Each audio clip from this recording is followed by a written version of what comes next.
finished the story! Welcome back to the Wrestling Fellas.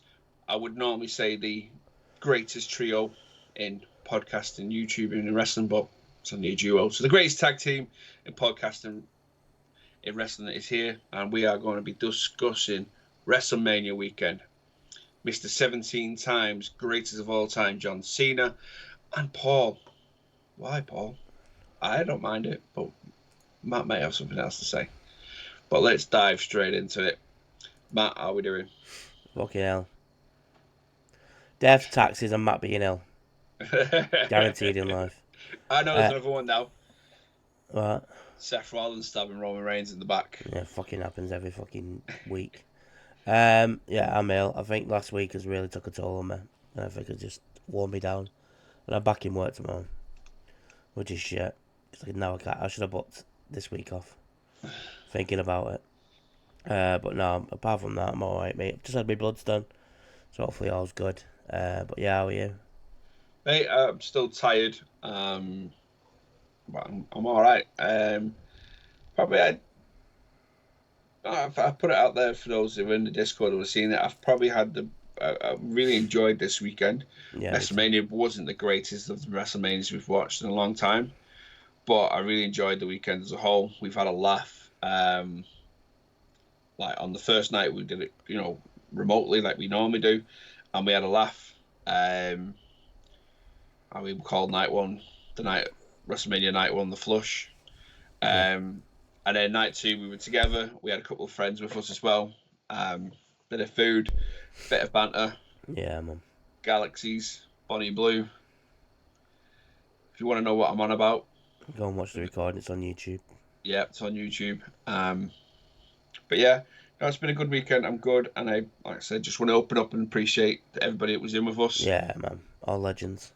Everybody spent the weekend with us, because everybody that was there night one came back night two. Whether you were lurking or you were in chat, we appreciate us. I think as well, I'll open up with this, Matt, if it's okay. Yeah, go on, Trips.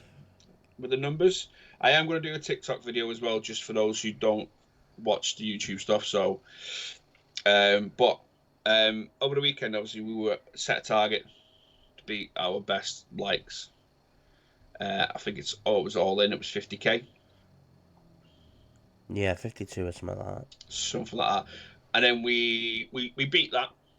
And then Shawn Michaels came out on night one and announced the attendance. So we set the target to beat the attendance of WrestleMania on night one. Which actually wasn't the attendance. The actual attendance was 57,000.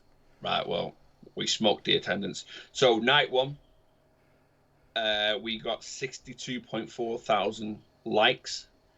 Thank you very much, everybody. It was smashing that screen. Your fingers are probably worn to a nub. And then night two, we set out to do it again. What was night two's attendance? They said 63 something, but it was actually 60. We didn't beat night twos, but we did have technical problems. I think if we didn't have technical problems, we would have smashed night twos. Night twos, we got 43.1 thousand views. So across the two nights, we did 45.5 thousand likes on TikTok. Once again, everybody, thank you for smashing it. I know that there's a few people that watch our videos that was in the lives that wanted to know the numbers each day, and I said I'll do it on the video. We smashed it.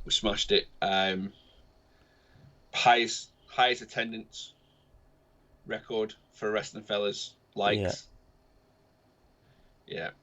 And it would be attendance because I think one day we randomly had like 300 odd people in the live somehow. Yeah, just randomly. But yeah, that is the new record. So we now know that the new record, the smash, is 62.4. All in. Probably the next big one. Yeah. All in, and SummerSlam, Rumble. So, but yeah, we'll smash it again. But yeah, appreciate it, everybody. But let's dive into it, man. Well, and thank you for the gifts as well, because we received our first ever Galaxy. 3 Galaxies. On Sunday, which was sick. I apologise if everyone thought it wasn't a laugh. Me keep going, oh, could do with another Galaxy. It was all banter. So if anyone's took it personal, I apologise. It wasn't meant to. It was just a joke because we've never had them before. Yeah, So we it got a was a bit laugh. carried away with it. But at the same point, I think people know by now that we do want to make this a living. So, Yeah. yeah, YouTube side of things. The week as a whole was pretty naff during the week on our lives. I know we're going to try something different going forward with Backlash, which we'll talk about closer to the time. But with the lives, the Go Home Show got 112 views with 4 likes. NXT Go Home Show was 43 views with 2 likes. SmackDown Go Home Show was 54 with 4 likes. Hall of Fame got 712 views. It's not told me the likes for some reason. WrestleMania Night 1, because I had to restart my computer, so I've combined them. It's 412. And then Night 2 was 428. And then the Go Home Show, the Raw after WrestleMania last night was 42. So, obviously, we know weekly shows, people are working, people are whatever. We get it, it's totally fine. But we smashed WrestleMania. Stand and Deliver, actually. I didn't do that one, did I? Where is Stand and Deliver? Stand and Deliver did 62 with 4 likes. So yeah, we really appreciate it. We've gained subscribers as well on the back of that. So we really appreciate it. Just keep commenting, sharing, liking, all that good stuff. We're wrestling fellas everywhere, so we get in the appreciate Discord. every one of you. Get in the Discord. Let's And the grow Discord, the link's been updated on TikTok and YouTube now, so go and drop in and get in the conversation. Yeah, because there's some stuff that's been shared in there over the weekend, things that arised, and just funny stuff. Like I'm looking at it now. I've got a screenshot of Booker T asleep at Hall of Fame. And then Dave's recently put something in about what happened in Raw last night. Hear me out. Evolution 2.0. Yeah. But yeah, get in there, join in the banter, the laughs, and also that's where we post a lot of the stuff when we're going live, schedules, New video drops. yeah, and ETC's food. Yeah, seems to be an ongoing thing. Yeah. Yeah, WrestleMania. WrestleMania, eh?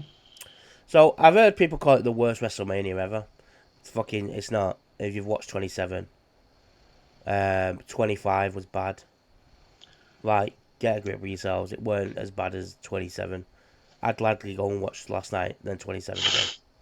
I think expectations on Mania now is set way too high, and I think last year has probably set that with the main event last year. Agreed. And I think people need to remember that it's not going to be like that every year. Not only that, but last year was like the start of a new era. Yeah. Like, Triple H was fully in control. It was his ideas. It was his roster, his stories. He needed to get the title off Roman Reigns. He needed to separate the tag titles. Like, he needed to do stuff to get it going and start heading towards the future. So when this came about, there were some questionable decisions. We're not going to lie, and we're going to go through it soon. But to say it's the worst WrestleMania WWE have ever had is like well over everyone's head, because there's some decent matches and some stories that were ended during that. Whereas 27, it was just a clusterfuck of shit by Triple H and Undertaker. Miz and Cena in the main event with Rock getting involved. Like, who fucking what is that? Do you know what I mean? So I agree. Over the last few years, I totally agree. But we did say WrestleMania 39 was the worst WrestleMania we've seen, because Night 2 was better than Night 1. So it wasn't the same though. Night 2 was better than Night 1. I thought Night 1 was better than Night 2. Oh no, yeah, Night 2 was better. Night 2 was better. Yeah, so it happens every fucking year. And this one, you could pick it apart. If you picked away the bits that weren't good and put together bits that were good, you would have a standard. If it was standard, really good Night 1. Definitely. Like, if you took away the first 2 matches on Night 1, and then Rey Fenix and Americano, and then Night 2, if you took away the women's tag title match, because actually that was okay. to Randy Orton and Joe Hendry because it was only 3 minutes. Like, you've got a decent night of wrestling there. Do you know what I mean? So, you can pull it apart, which we're going to do now. We're going to go through it and put our thoughts out there. Where do you want to start? Do you want to start night one? Let's go night one. Let me give some love to NXT Stand and Deliver first. Yeah. Because Stand and Deliver was fantastic. Now, Stand and Deliver, obviously, if no one like ETC doesn't really know NXT, Stand and Deliver is NXT's WrestleMania. It's where literally all feuds end. And normally they're really good at doing that NXT, unlike WWE sometimes. Pre-show match, Gigi Dolan, as you saw last night on Raw, if you watched Raw, Gigi Dolan and Tatum Paxley will now face Liv and Raquel for the World Tag Team, the Women's Tag Team titles. They beat Roxanne Cora, Fatal Influence, and Metal 4 in a great pre-show match. Ricky Saints defeated Ethan Page for the NXT North American Championship. Okay match. Did what it was supposed to do. It was supposed to make Ricky Saints look amazing. Hank and Tank match of the night. Beat Fraxium, the longest reigning NXT Tag Team Champions. I think absolutely amazing. It was fucking so good. One point I was questioning it. I was like, they're really going to do him dirty here and just have Hank and Tank lose. And then they fucking won. And John's now a fan of Hank and Tank, or as ETC calls them, Ham and Eggs. Ham and Eggs. Soul Rucker finally did what they were supposed to back last year and give her the North American Women's title in a ladder match. I thought it was okay. I didn't think it was amazing. But it's shown how good the women's division is over on NXT. Excuse me. Dark State with James Cutler James, who just looks odd one out. Defeated the Angelo family, and the thing that we've all been saying, all those NXT fans have been saying has happened. Channing Lorenzo turned his back on the family and low-blowed Tony. And then Luca put on Twitter what was all that about, and he said, meet me in the parking lot on NXT, and I'll tell you everything. So that's interesting. Stephanie Riquet, we saw her last night in Raw, which we'll probably touch on because it's mainly about WrestleMania. But defeated Julia, Jada Parker, and Jordan Grace. Fantastic. Showed again, women's division is probably the strongest women's division out there at the moment. Jada Parker, I just fucking love her. I just want her to win the title. And Obafemi defeat Javon Evans, Trick Williams. Controversial. Me and John spoke about it. We don't think Javon Evans should be in the main event. Nothing against Javon Evans. He's very good. I just don't think he's ready for the step up yet. I think North American title is where he needs to be looking at the moment. And then take the step once Trick and Oba are out of the way. And it's him and Ricky Saints, for example. So yeah, great NXT Stand and Deliver. Go and watch it if you haven't. Obviously on Netflix. So... Hall of Fame was great. Go back and watch it if you want to hear silence, because I was just absolutely focused on Triple H and who he's talking. John texted me. John put in the chat, "Wake up, Matthew." I was just absolutely focused on what Triple H was saying, but it was okay. Long, from what I've read, Triple H is changing it next year, the time, because it went on till 2:30 in the morning. Austin didn't get in until 3:45 because he put it on his Twitter, and Sean had to be up for 5 for NXT because NXT was at 6 a.m. their time. So he literally had an hour sleep and then went to NXT. So Triple H is changing it next year, so it's probably going to be on a Thursday. And then WrestleMania. There we go. Quick recap, and then WrestleMania. Go-home shows were both poor, by the way. Yeah, very poor. Very poor. But last night's Raw made up for it massively. Definitely. Yeah, so night one, obviously well publicised and well advertised and well spoken about by us as well. Opened up Jane Gunther with main event Jey Uso taking on the Ring General Gunther. Yeah. Thoughts, Pam? I rewatched it back. The match itself was alright. I didn't think it did anything, but obviously by Jey winning the title, which obviously made him look $1 million. The match itself didn't do anything for Jey. I thought both men, they looked like something was wrong, or the nerves got to them a bit because they were the opener, and it was a big moment. You could tell there was a bit of stuttering between the two, which never normally happens in a Gunther match and a Jey match. We know Jey's match last year with Jimmy was poor. This was a little bit better, but I'd say by a star and a half. I didn't think it was amazing. But Jay won, tapping out Gunther, which I didn't get because, well, I did get, but there was no fight. It was just tap, done. There was no Gunther trying to get up, powerbombing, nothing. It was just tap, done. Which questioned what was going on, but there was nothing. That was the end of the match. Yeah. Thought? I was enjoying the match, but the finish, it was odd. To have Jey Uso tap out Gunther, it just didn't seem right. Yeah. At all. If we were looking at, I don't know if Jey had been spending the last 3 weeks trying to get Gunther to tap out. Yeah. Or Gunther was bragging about how he will make him pass out and tap out for weeks and weeks and weeks. Then Jey doing it to Gunther, then it makes sense. But Gunther said he was just going to destroy Jey. He didn't say he was going to make him pass out. He didn't say he was going to, snap his trachea or anything like that. It was, I'm going to destroy you. You're going to regret picking me and all this sort of stuff. Yeah. And then having him tapped out, it didn't make any sense. We had 3 big splashes or 4 big splashes. And then we should have finished with Gunther getting up and taking out Gunther with the spear. Mm-hmm. Was shoulder injury or knock or something? I don't know. But nothing's come out to say, oh, the finish had to be changed on the fly. No Jimmy. No Jimmy. I thought it was weird considering Gunther absolutely made him bleed. I thought they'd do something there. Yeah, I said it was poor. It was poor in the end. The poor finish. Don't get me wrong, it did its job that it set out to do. Give Jey's world title, which I am very, very happy with. Great promo last night, which we'll probably touch on a little bit more in a bit. Well, I say promo vignette.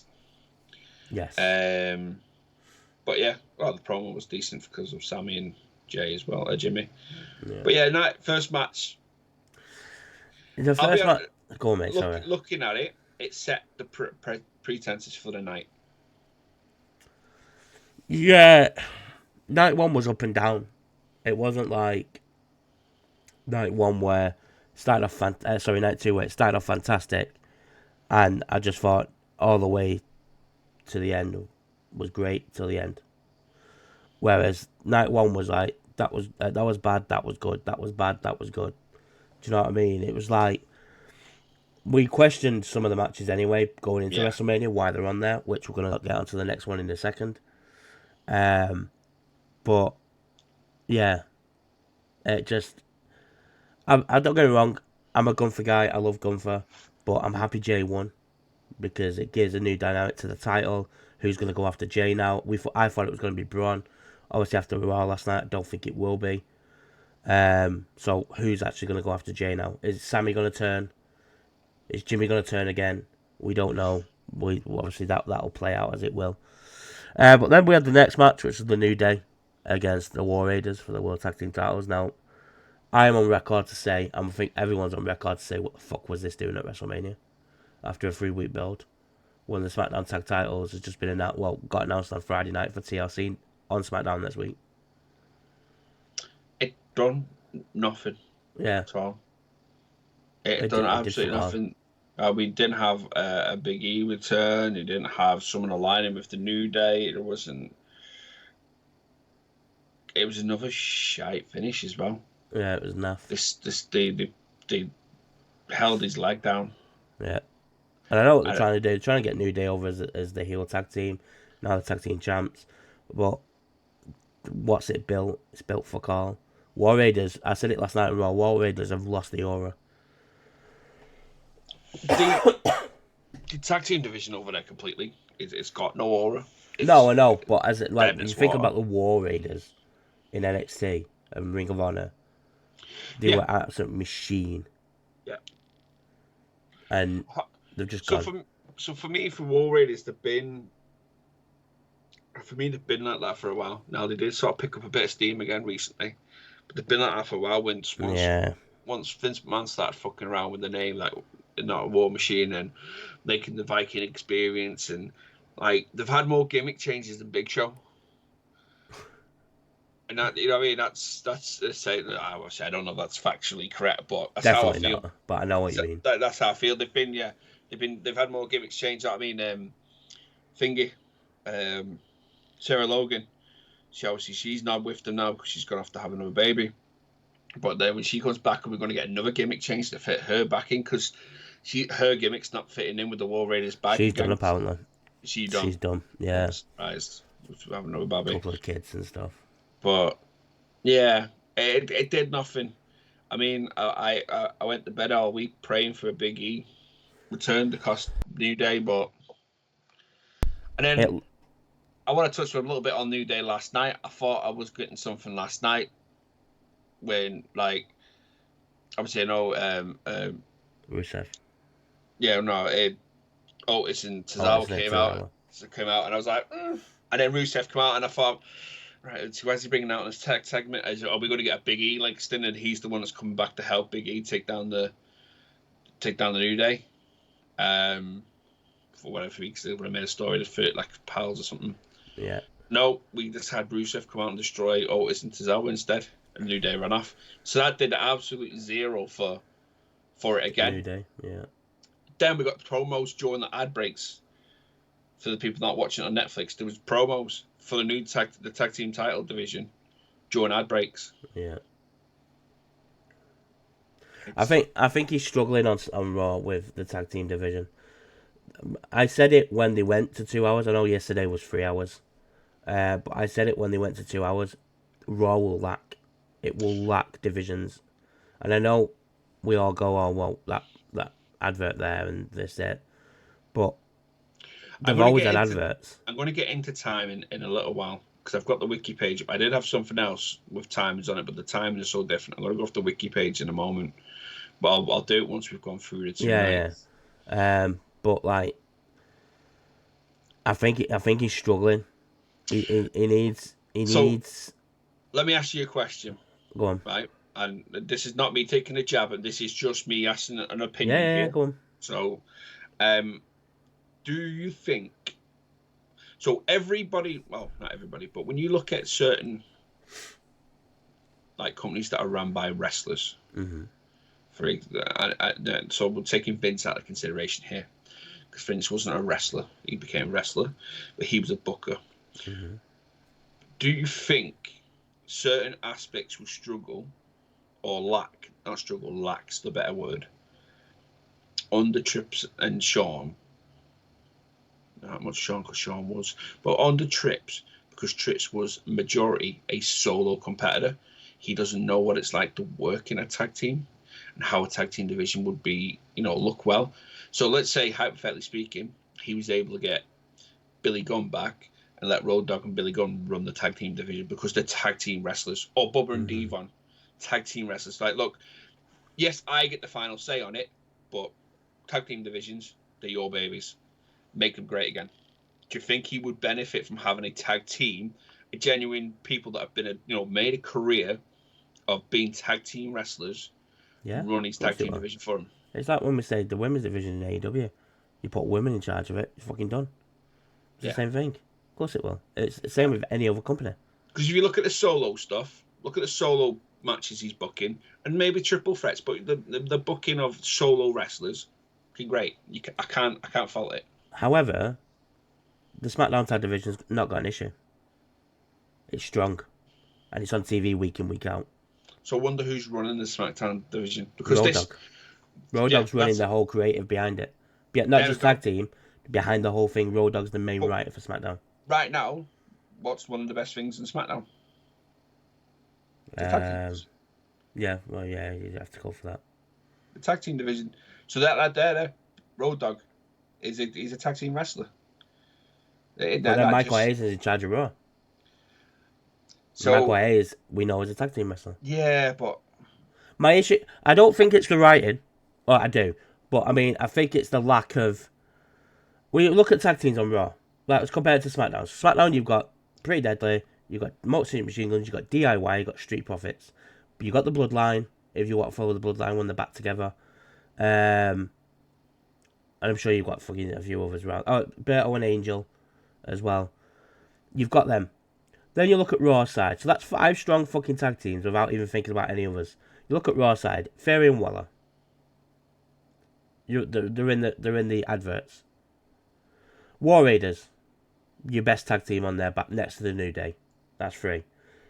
Tozawa and Otis. Are we really meant to believe that Tozawa and Otis can beat the War Raiders? It's a poor tag team. Otis needs to come out of it and be on his own. And then LWO. So 5 and 5, SmackDown's the better one. Well, no, you've got thingy as well, American Made. Oh, the Creed brothers who are in with Gable, which they can't get out of. The Creed brothers on NXT were fucking fantastic. War Raiders on NXT were fantastic. And it's like... This is so if Fraction... It's timings as well. I know you're coming up to timings and stuff. But it's timings as well. I'll keep saying it. Raw lacks because of that third hour. It lacks that half an hour. And I know adverts and stuff, I totally get it, but they've always had adverts. There's nothing changed. But you could have more for the tag division. You could have more for Shayna Baszler, Zoe Stark, Natalya, that are not being seen on TV. I think it just lacks that half an hour. I really do. I really do. But again, you could go back to your point. A tag team wrestler, Billy Gunn, takes charge of it. Could do. I don't think it is the major issue. I think it's the lack of star power in the tag teams. DIY's got star power. Street Profits have got star power.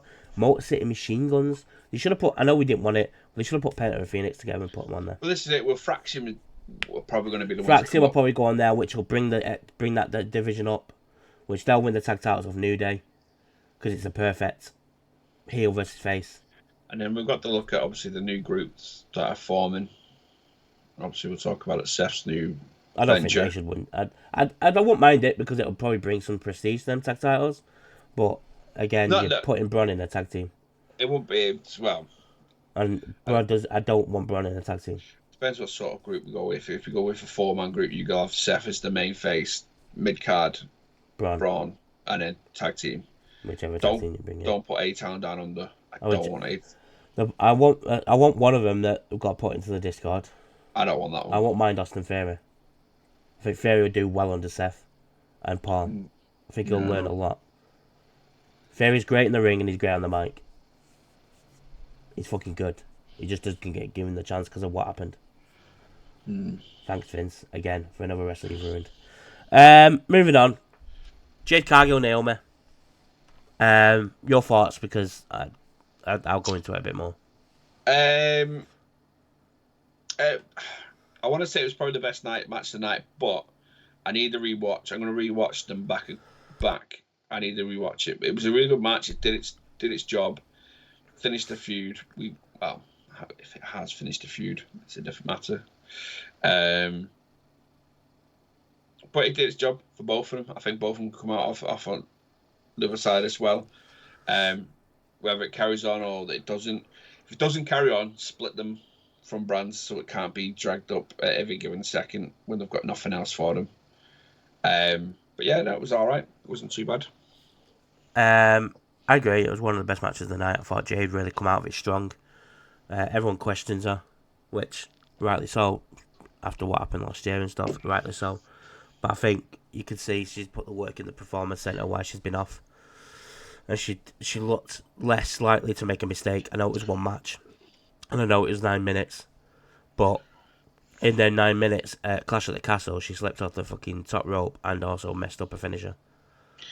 So It was a bit stronger. Naomi was probably one of the wrestlers, one of the women of the night. I know we're going to go into the other two women's matches, but I thought she was fucking great. She's got new music. She's got new attire. She looks badass. She looks like a heel. Just run with it. Let her do what she's doing. Feud-wise, I don't think it's done. Now Bianca wasn't shown last night. I think Bianca's going to get involved with the three. I think it'll go to a triple threat, and then winner faces Tiff. Yeah. Because Bianca's got unfinished business with both of them. Yeah. So, I think that's where that one will go. Personally. Yeah. I right now, it's because Raw set plenty of stuff up, but it didn't set a lot of stuff up, if you get what I mean. it's a lot of like new stuff, not much coming from what's next for, like you say, Bianca. So we'll have to wait and see. Well, Bianca's on SmackDown, isn't she? So Yeah. she was only on both shows because she was facing the Raw Women's Champ. So that's why she was on Raw over WrestleMania. But she's actually a SmackDown superstar, so that's why she worked there. That's why we saw Rhea and Io. Yeah. Rhea reminding people that's her house. Wait till Stephanie gets there. Jacob Knight. I was gonna fucking say I don't even know who Jacob Knight is. Jacob Fatu defeated LA Knight for the United States title champion. What the fuck was the mask for one? I know who made it, but what is it? It looks like it was something that they thought, oh, the White Six will do this, and then went, actually, no, it's pants. We'll just put it there.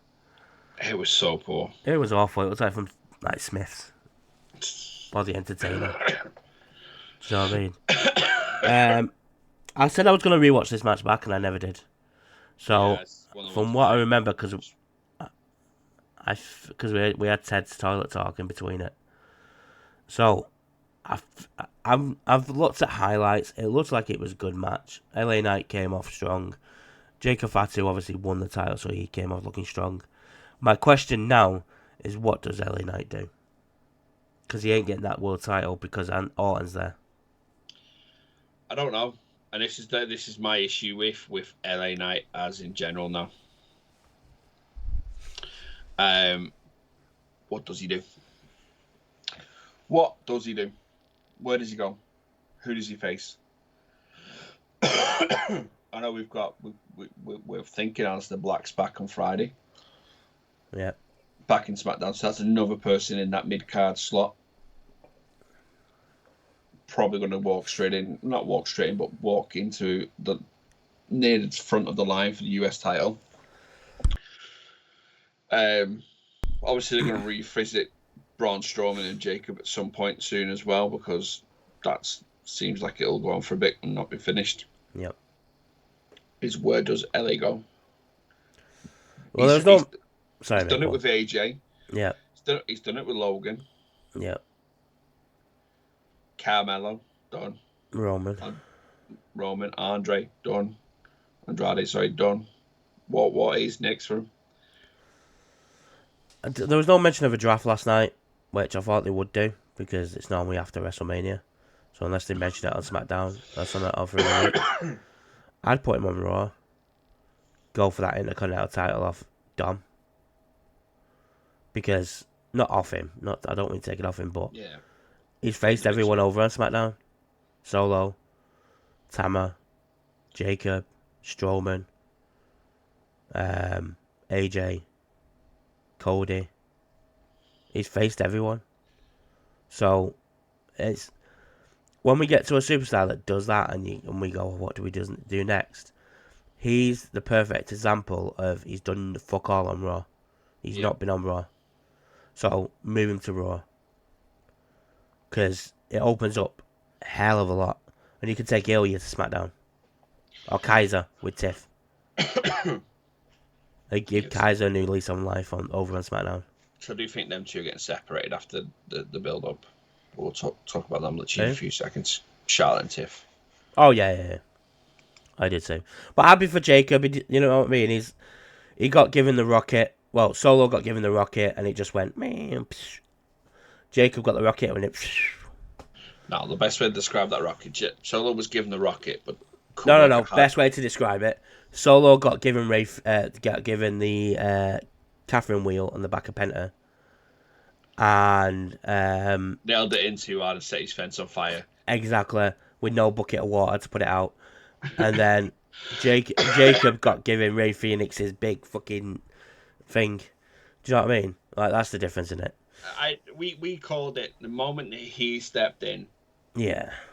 Into that bloodline, and we said the minute they let him compete in the ring, people are going to realize, hang on a minute, Solo is not who we want to run this bloodline. Yeah. And I think WWE shat on themselves by lining him with Solo. We could have put Jacob with Roman. Yeah. And we would have seen brilliance, but Solo wouldn't have been found out. And I think that's the issue there, is that you were trying to build up someone and you brought someone in that was, one, better on the mic, Yeah. two, better in the in-ring performance, and three, has a far better character aura about him. Yeah. Do you know what? Solo in NXT was a different fucking animal. He didn't speak. He went into the. He did a Samoa Joe, got into the ring, killed someone, walked off. That was it. There was no talking. There was no this. When he In came clothes, he was in his fighter attire all the time with a towel over his head. when he came up with Roman, he didn't speak. He just did Roman's dirty work. Exactly. And Original bloodline. Yeah, yeah. And rather if you were changing the bloodline and stuff, that would have been probably the best point to do what you did with Heyman this weekend. Yeah. Have Heyman take on Solo over Roman and work that way. I agree. Well, then you've got obviously the title's on Jacob, so he can face anyone now. So there's no issues with Jacob. The sky's the limit there with Jacob taking these titles. Yeah, of course there is. It's going to probably be Solo. The other issue you've got though is the title's on CENA for the year. So people like Drew and Priest, who are probably ready for a title again, are not going to get one.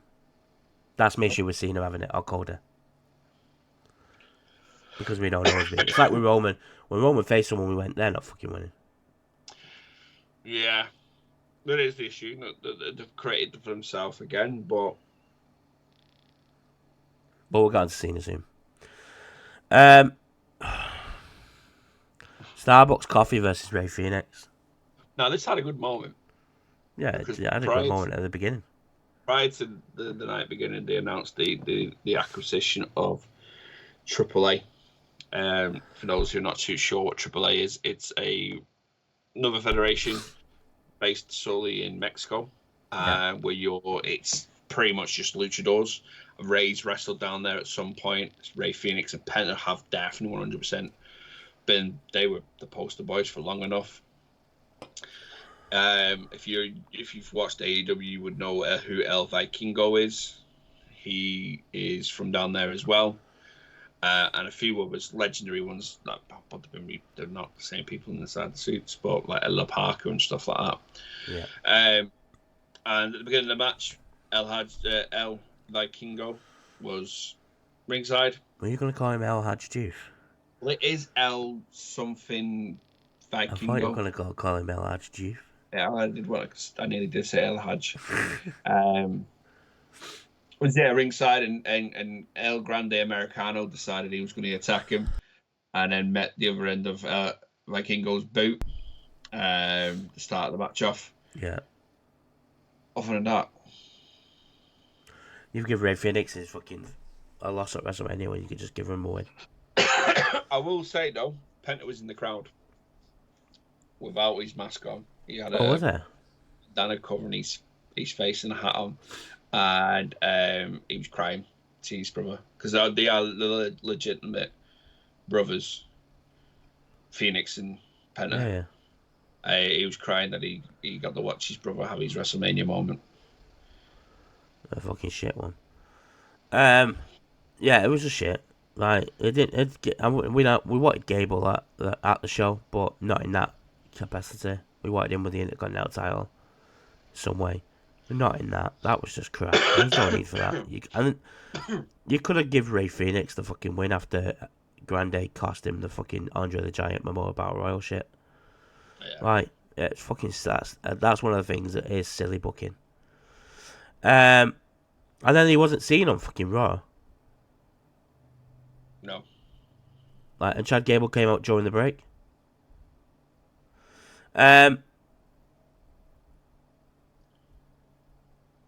My second match of the night, Tiff and Charlotte. No, the main event's number one for me. Then yeah, no, that's why I said second. Jade and Naomi just pips this one for me. Oh, I prefer this one, me. Johnny just like there's nothing in it but just. But yeah, Tiffy, Stratton, Charlotte Flair, women's title. It was a good match. I think expectations was that it was going to go off script and it was just going to end up in a brawl. Yeah. But well done to them for both remaining professional. Tiffy looked like she had a bang on her teeth, but then she was seen later on absolutely fine. Yeah, she put on Instagram, my teeth are fine. There was something covering them to protect her. Charlotte losing means... Who would have thought that? Yeah, not Ted. Which has its repercussions on the Fellas channel, and we'll discuss that in a moment. But no, it was a good match. I think that helped Tiffy. Yeah. On the next ladder, it doesn't do nothing to Charlotte at all. Charlotte doesn't need anything. It takes Tiffy to the next level, a little bit more believable as a women's champion. Yeah. But that was all right. I enjoyed it. I love Tiff. I have done since NXT days. I still call a match with Becky Lynch at No Mercy last year one of the best women's matches of the year. Was it last year? No, 2023. It was 2023. Yeah, it was a good match for them both. Like I said, don't do anything for Charlotte. It's Charlotte. It's like if fucking Cody Rhodes loses, do you know what I mean? They don't do anything. It's just fucking, it is what it is. But Tiff, like I said, takes us to the next level and makes her believe now that she can beat fucking Bianca or whoever else she faces. Oh, absolutely. You can do the next one because fuck the next one. Now it's time for the main event of night one. We had, as well publicised, well discussed, we had the tribal chief Roman Reigns versus the visionary, the revolutionary, the architect. Well, hang on. Let's not be biased now. Let's do this full thing. I'm giving the OTC, the head of the table, the tribal chief, Roman Reigns. Now you can do Seth. When we get to Punk, we're fine just CM Punk. I'm not even saying his name. I'll do it. Pepsi Phil. I'll do CM Punk. You do Seth. So yeah, versus the backstabber, the revolutionary, the knobhead, the visionary, the prick, architect, the bastard. Seth freaking Rollins. I thought they dropped the freaking stuff. They have dropped the freaking. Well, they definitely haven't, because Paul Heyman called it him yesterday. Oh yeah. And Michael Cole called it him all weekend. Must be coming back in then.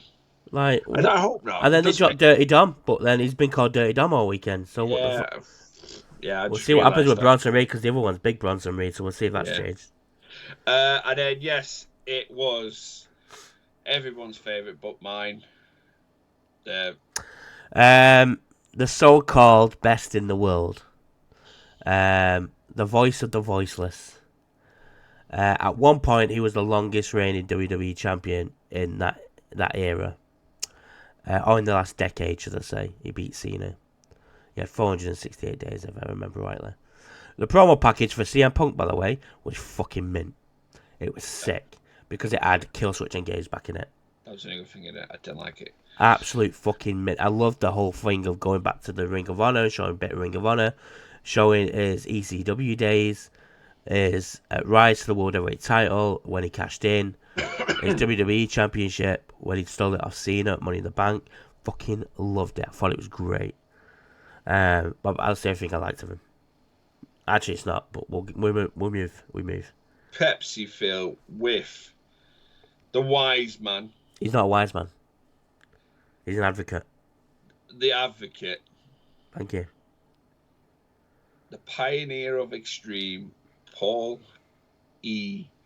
Dangerous. Oh yeah, Heyman. we can thank him for the fucking shit that AEW do. Yeah, I forgot about that. Paul Heyman was in the corner of Pepsi Phil because he owed him a favour. Now, match tonight. By miles. On the night when we were watching it, this was the only thing that saved night one. On the night watching it, obviously, I'm going to rewatch it now. Obviously, opinions might change and stuff like that, because I was really tired actually night one as well. More tired night one I was night two. Yeah, you had work and then you watched that Sunday delivered, didn't you? NXT and straight into this. I was really tired, didn't nap or nothing. The whole world, and I will call anybody out on this. and I will say bullshit if you try to tell me. The whole world had Pepsi Phil winning. And I don't care. You go, oh, no, I back my man. You bollocks. If you know about wrestling and you know how things sort of work. I'll tell you who didn't know, and fair play to him, Callum. Callum Had Rollins all week. He kept saying Rollins is winning. He's called himself Callum Rollins though, so he's. So to be fair to him, he's probably the only one that probably. Yeah. But anybody that's like us that looks, a little bit past the curtain, the way it was booked, Pepsi Phil was winning, and sort of felt that way, didn't it? Until all three men are down. Imagine this. Close your eyes, Matt. Imagine no. it. PTSD. So all three men are down in the ring. Paul Heyman goes and picks a chair up from the timekeeper's area. And he's got a dilemma. To the left of him, CM Punk, begging for the chair. Roman Reigns to the right of him, who wasn't begging for the chair, but was looking to see. And Seth was on the other side of the ring. Perfect gap. We were all calling he's going to slide it through. And Seth's going to be able to get it. He's not giving it Seth, but he's going to slide it through because he can't decide. And Seth's going to end up with it. He gives it Punk. The whole crowd went mad because he was fully aligned with as he is calling him, his best friend. And he was telling him to attack his tribal chief. At this point, Matt was fucking seething. Not fuming, not pissed off and ready. He was seething. He was simmering. And Punk gets up, picks the chair up, walks towards the OTC. Bam! In the bollocks. Paul Heyman takes him out. Gives the chair to his tribal chief. Tells him he loves him. Tells him to take out CM Punk. He did. With the shield chair. With the shield chair. Fucking hate it so much. As bad as the bracelet. It's fucking great. I love it when they make an inanimate object and the relevancy in a storyline. Hypocrisy at its finest. Carry on. That was sarcasm. Oh, cool. I didn't get that. Sorry, mate. I didn't get that. Sorry. That was sarcasm. I actually thought you were being hypocritical then. I was like, fucking hell, John. I fucking hate it. But yeah, so he gives the OTC the chair. He takes out Punk. And then in the corner of the camera eye, Seth is getting to his feet using the ropes. And Paul tells Roman, get him, take him. Seth stands up, ready for it, like he did. Well, like Roman did. Back turned, stood there and knew it was coming. And all of a sudden, bam! He couldn't have made it more obvious if he fucking tried, by the way. I know, yeah, Paul couldn't. So Paul maneuvered. Roman went to turn sideways and Paul maneuvered to behind him. It was blatantly obvious. Bam in the bollocks. Roman's down. Paul takes a chair up and hands it to Seth. Now, I have seen the clip when he hands it to Seth. And Seth is sort of half like, oh, okay. But also half go, hey, what? This is not right. And, yeah, Seth then obliterates Roman with the chair. With Paul sitting in the corner, smiling, calculated, loving it. And we have a new alliance. The winner of the match was Seth freaking Rollins with his new... What is he calling himself with them? Is it the Advocate? We don't know yet. The dickhead. His new business partner. Paul his new bitch. I can't wait to see him in Seth Rollins attire. They noticed last night they did colour match. Like they were husband and wife going for a nice dinner or a night out in a fancy ball or something. Seth came out in yellow. Paul had a yellow tie and a little yellow accent in his pocket. Still got a red phone though. And if we go off what everybody says, oh, he's siding with Roman again. But yes, Paul Heyman aligned himself with Seth freaking Rollins, and I would like to conclude this little rundown of it. At this point, the words that uttered out of Matthew's mouth was, "Son of a bitch." You son of a bitch, Paul Heyman. Yep. And it was followed by, "That's me done. ladies and gentlemen, this is the last Wrestling Fellas with me in it. I couldn't leave you with John talking about WrestleMania. Do you know what I mean? It'll all be about AEW. Fuck this, I'm gone. Do you remember the other week we said about, on GM mode about Ted throwing his toys out of the pram? Matt, Yeah, that's a game. Matt, did you pick your This ball? is my life. Roman Reigns is my life. Wow. Well, yes, he took it bad. Took it bad. I don't know if Ted even reacted yet. I think Ted's still on. I think it's still Ted's still fucking reacting to his toilet, to be quite honest with you. Yeah. I was buzzing. Seth winning. I will admit, I said it on the stream. I like it, but I don't get it. And we didn't really get much more of an explanation last night either. I watched the Paul Heyman interview and Pat McAfee tries to explain why he did it, but we have an explanation why it's a partnership between them two. It's still a bit weird.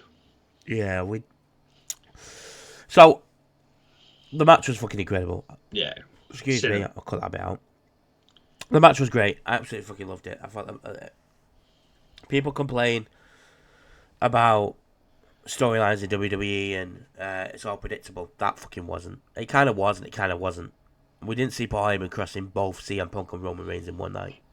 We saw him crossing one of them, but it wasn't both in that same night. I know some of us called it. Paul will side with Seth and all that shit, which, yeah, we did. But I didn't see him crossing CM Punk and Roman Reigns. I thought it was going to be one or the other. I thought he was going to cross Roman and give CM Punk the win. Me being upset, yeah, it's fucking one reactions. We won't get on these reaction things, so I thought I'd try and react. However, I was very pissed off at the time. But it was fucking great. It was mint. You can't take anything away. That the storyline, the storytelling by all four men. CM Punk held his own. We all thought he'd probably roll out and just do fuck all. He didn't. He held his own. Obviously, Seth and Roman did more and was more physical. We all thought we got a Shield powerbomb at one point, and then Roman went "fuck you." Yeah, knew not to trust him. We were all up for that one. Well up for that one. So it was meant. It gives a new dynamic. It gives us something that's totally unknown now. It's given us now weeks of guessing of what's next for these. Yeah. And I don't mean like what's next for Roman. Where does Roman go on? Because after last night, this is continuing on for a little bit longer. The three of them. But for me now, the what if is we're gonna. I don't know. Depending on time, we might touch on Raw. We might not. But if we don't, just fill you in. Last night, bit of a promo. Bronson Reed's now in line. Not Bronson Reed. Braun Breaker is now. The reason I said Bronson Reed because he's made a post today. Yes, I saw it. I sent it you. I'm down for that. That's why I'm not down for Austin Theory. That's why I'm down for that one. I don't mind having both. That's the monster that the group needs. But yeah, Braun Breaker has aligned himself with this. I'm down for that. But I'm with Matt. He doesn't need it. But at the same point, I think he's got a lot he can learn at the same point. And this is only a plus side for Braun or anybody joins that group to work with two of probably two of the best minds in wrestling from different eras. Yeah, I do. I have an issue with it. I just don't want Braun to become a lackey. I said it last night as we were coming off. If he turns into a lackey, you fucking ruined something that was absolutely fucking incredible and about to become a main event star. You've ruined it. If not, and it is legit, it is looking at Braun taking over as Seth's predecessor kind of thing, I'm all for it. However, it's got to be done right, and it's got to tread the line of, you're not my bitch, you're your own man. However, you've got us to back you up if you need it. This is Desert Man's put in the Discord. Obviously, I don't agree with the members, but this is an evolution sort of thing. We hope that all three of them are they're managed by Paul Heyman. 3, 4, whatever. Anyway, the group's managed by Paul Heyman. They are led by Seth because he's the elder statesman in the group. But The other ones are given opportunity to go after IC title, US title, This is my US issue, tag though. team. Huh? That's my issue. Braun's already held the Intercontinental title twice, or 3 times now. Yeah, this is it. So He's done it. Oh, if Seth helps him win the World Heavyweight title. But isn't that what Seth's there for? No, necessarily. Seth could go after the Undisputed. If it's Evolution, then that means he's going to go over SmackDown, and then we've got a fucking collide again. We were all complaining about that Drew and Priest are getting fucking... This is why I said he doesn't need it. It's great, don't get me wrong, I kind of like it, but at the same time, if you're doing that, and it's going to be Evolution 2.0, and it may be, Bronson's probably going to get stuck into a tag team. Great. Fantastic. Braun is probably going to get put back into the Intercontinental title. Great. We've seen it 3 times. Braun's ready for the step up to Jay. But then you've got Seth, who should be in main event. Bronson was supposed to have the World Heavyweight title back last year before he got injured. So it needs the members. That's why I said Austin Theory, because one, he's not held the Intercontinental. He hasn't held a world title. He's not ready for the step up to be world champion. Paul Heyman can mold him. That's why I said Austin Theory, because he can mold him into something. As long as Braun, that's all I'm saying, as long as Braun gets to be what he's being, and not a lackey where, oh, well, I'll sit here and you go and do that shit, but not do anything actually relevant, I'm fine with it. It's fine. Yeah, but it has to be Braun being him. I don't think Braun would have agreed to going into it if... I think his dad and his uncle wouldn't have allowed... I don't think his dad and his uncle's got anything any say in I think, but I'm thinking if the conversation would have been, look, I've been offered to go in this group, but I'm going to be a lackey to Seth Rollins. I don't think they would be like, no, mate, look, you're better than that. I don't know, mate. I don't know. Play it out. Let's play it out. Let's see how it goes. Yeah. At the same point, though, mate, you're watching Braun and you enjoy what Braun is doing. Yeah. The guys backstage that are the ones that know how the ins and outs is working. Obviously, I know that. There might be something that he is missing that they feel they can benefit by being in this group. Don't know. I was going to say promo, but he did a Steiner Maths at weekend, which I thought was fucking great. He was in NXT. He's on the main roster. He's not put a foot wrong. His matches are decent. 3 Intercontinental titles. Beat Jay after 2 weeks. What? Yeah. So that was night 1. Night 1 got better in the end. Like I said, hit and miss. First 2 shit. Jay Cargo Naomi great. Jacob and LA Knight okay. Grande Phoenix shit. Next 2 good. So. But night 2. Hit it straight from the off. Straight from the off with the triple threat women's. Yeah, it picked up where night 1 left off. Yeah. Obviously, we'll get to it as it is. But yeah, we opened up with, as we knew, triple threat for the women's world title. Io Sky defending the title against Bianca Belair and Rhea Ripley. Yeah. Match of the night. I'm looking at the card. Nothing's changed my mind. By far the match of the night. These women reminded why these are 3 of the top women in pro wrestling right now. 3 of the top superstars in pro wrestling right now. Yeah. In men and women. Rhea is so over. It's unbelievable. Yeah. I don't think Rhea could do anything wrong right now. No. You can put Rhea. Rhea could be off telly for weeks and come back and still have the bigger pop of the night. I do think all 3 of them are like that, though. I know Rhea's obviously the main one. I was just going to get into that. I said Io has proven that she is a top superstar. Very happy. Io did win, by the way, guys. Very happy that Io come out with it. At the beginning of the night, you can watch it, and I'll say I said to Matt, I turned to Matt and said I want to change my mind. I feel like I want Rhea to win this because she was so over and it was just felt right. But that's the match we're on. I was like, no, do you know what? Io deserves to retain this and have her Mania moment. Bianca was really good, but me and Matt have now discovered and agree that any of Bianca's matches that she's used the hair in, she should have been fucking disqualified. It's not even fucking disqualified. Real. Oh no, it's a triple threat, so no DQ. That was fine, but like when she's gone 1-on-1 with someone. Yeah, Sasha should have won the main event at WrestleMania 37. She should have been disqualified. It's a foreign object. It's a clip in. So, Rhea come out with black eye. I don't even know where that black eye would have come in. I'm going to have to rewatch it. I think it was Bianca's elbow. Yeah. Okay. But yeah, there's some great moments in it. Absolutely some belt spots. The Io was come off the top rope. Rhea put both legs up. Io landed on perfectly in her reaction. I would go out and say that Io Sky is probably the best seller right now in the business. Watching her last night again, she just sells everything so well. The way she flips off things makes you believe that she's genuinely been hurt from it and flipped away. Yeah, I'd probably go with that. Great match though. Set the standard for the whole night. Very, very high. Yeah. Yeah. Yeah, I was happy with it. Io, like you said, deserves it. People shit on Io. Don't know why. It winds me up. She's fucking great. Like Asuka and Kairi, and people go, Kairi's not great.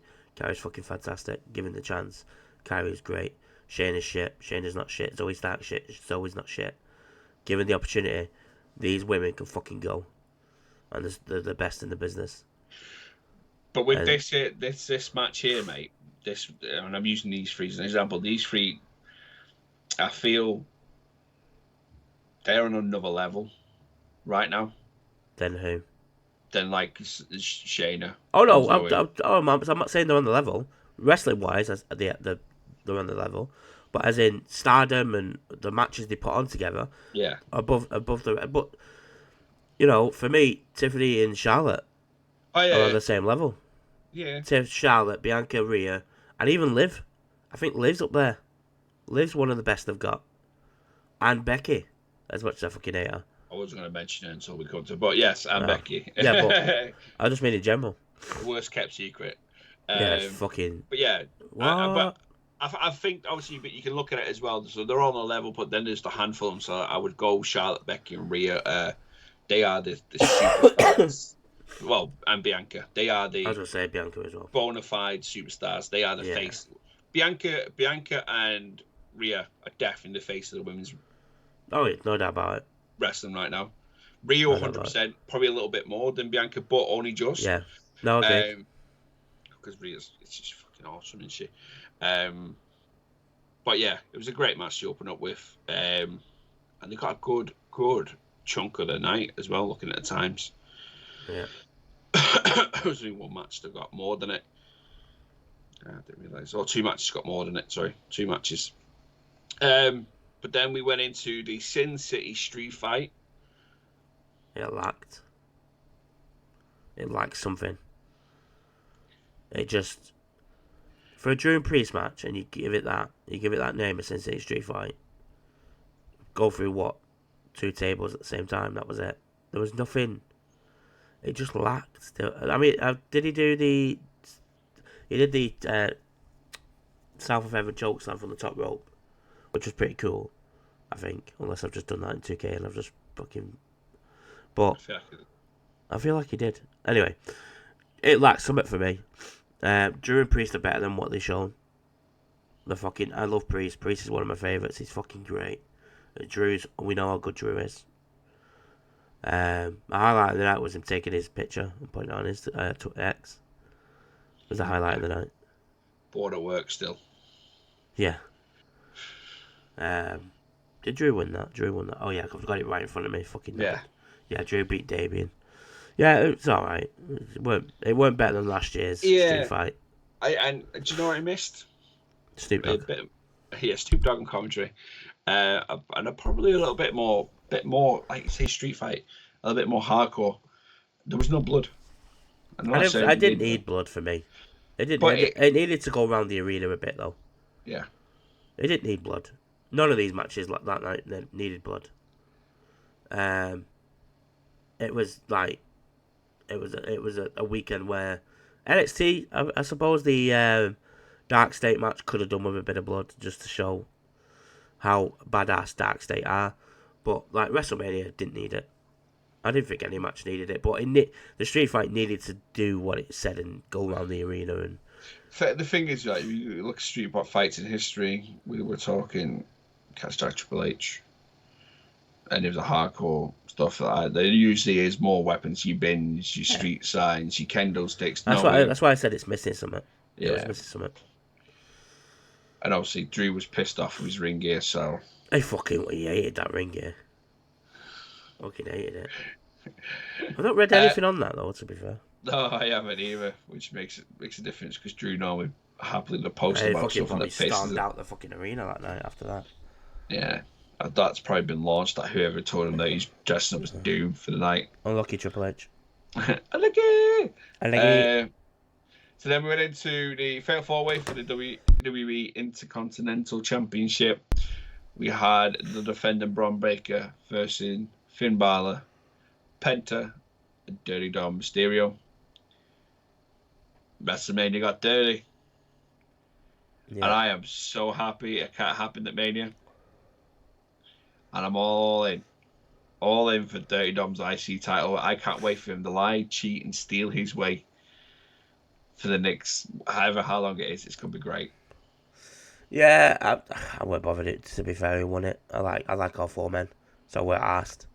I went Penta, obviously points-wise, but Ted went Penta anyway, so that didn't matter. Right, she went Braun Breaker. Eh? She went Braun Breaker. Oh, fucking, either way we lost the points. Yeah, I gained the point this one. Yeah, I'm asked. I'm happy Dom's got it. Dom deserved it. He's put a lot of work in. But I wouldn't have been asked if Finn or Penta won. I won't give a shit, to be quite honest with you. Because I like all four men.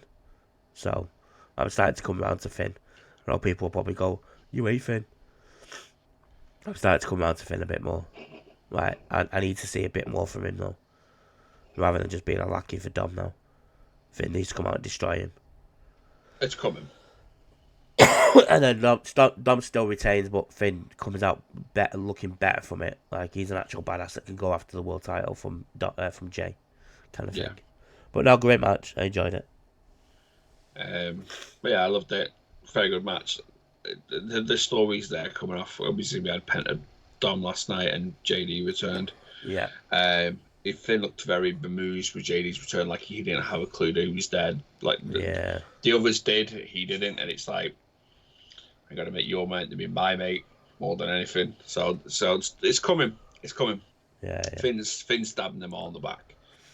Poor Carly. He got chopped in half again. He always gets chopped in fucking half. Rest in peace. Well, that's what he gets for stabbing a man and never admitting to it. But hey, he has done. He didn't. He said he was dead. He didn't say he. But anyway, then we went into Randy Orton's Open Challenge. John weren't very happy. I was fucking chuffed. Oh, for a few reasons. One, I do. So, for anyone that's not watched it, Randy's opponent was Joe Hendry, the TNA World Heavyweight Champion. Now, a couple of things why I'm so happy about this. One, I like Joe Hendry. I think he's great. His matches in TNA are fucking fantastic. And he doesn't put a foot wrong. He's never messed up in a match. His promos are on point. Like, there's no issues with him in terms of that. But do you know how mad it is that the TNA title was on WrestleMania? The TNA title. It is, for me, that's mental. I thought that would never happen. Under Vince, it would never happen. Trips a little bit more open. No, but just altogether, like, you never thought WWE would have another brand's champion at WrestleMania. Yeah. I suppose. Against Randy Orton. Like, it's for me, that's mental. I liked it. It was only 3 minutes, but it was never going. Whoever it was not going to last more than 5 minutes. It was always Orton going to drop the RKO on whoever it was, and then win his 20th WrestleMania. Done and dusted. It was always going to be that. So these people calling out Joe Hendry and that shit, and Orton burying him, it was always going to be 3 minutes. And Joe Hendry came out on the Busted Open Radio and went, because Bubba Ray went, tell us why we shouldn't be mad that you got buried by another RKO, and he went, because the TNA champion was at WrestleMania. That's right. It opened doors. And he said Triple H, when he came to the back, Triple H went, I hope you've enjoyed it, because your first one you enjoy, but you'll be at WrestleMania again, and you won't enjoy it next time because you'll be stressed. Which obviously we all knew Joe Hendry was going to WWE eventually, like Jordan Grace. But yeah, I liked it. It did its job. It was meant to make Orton look great, and also put the TNA Championship on a worldwide stage. No, absolutely. I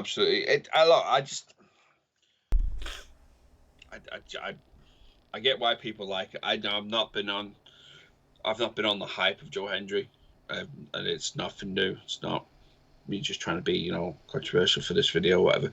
I haven't been on hype. It's a viral sensation, but it's over. It's business, and we always say it's what business, best for business, is what's always going to be done. I would have preferred I was happy it wasn't wasted on Rusev. Yeah. I'm happy with that. I just would have I think for me, I just wanted to see Nick Aldis get a WrestleMania moment. So the only reason I knew it weren't going to be Nick Aldis is because they would have made a bigger deal. You don't have someone that's been retired like Nick Aldis, who's a former NWA champion and TNA champion, and just have him come out at WrestleMania, because one, no one will know his music or anything like that. So you need to build up for it. And the seeds were there. They could have done it.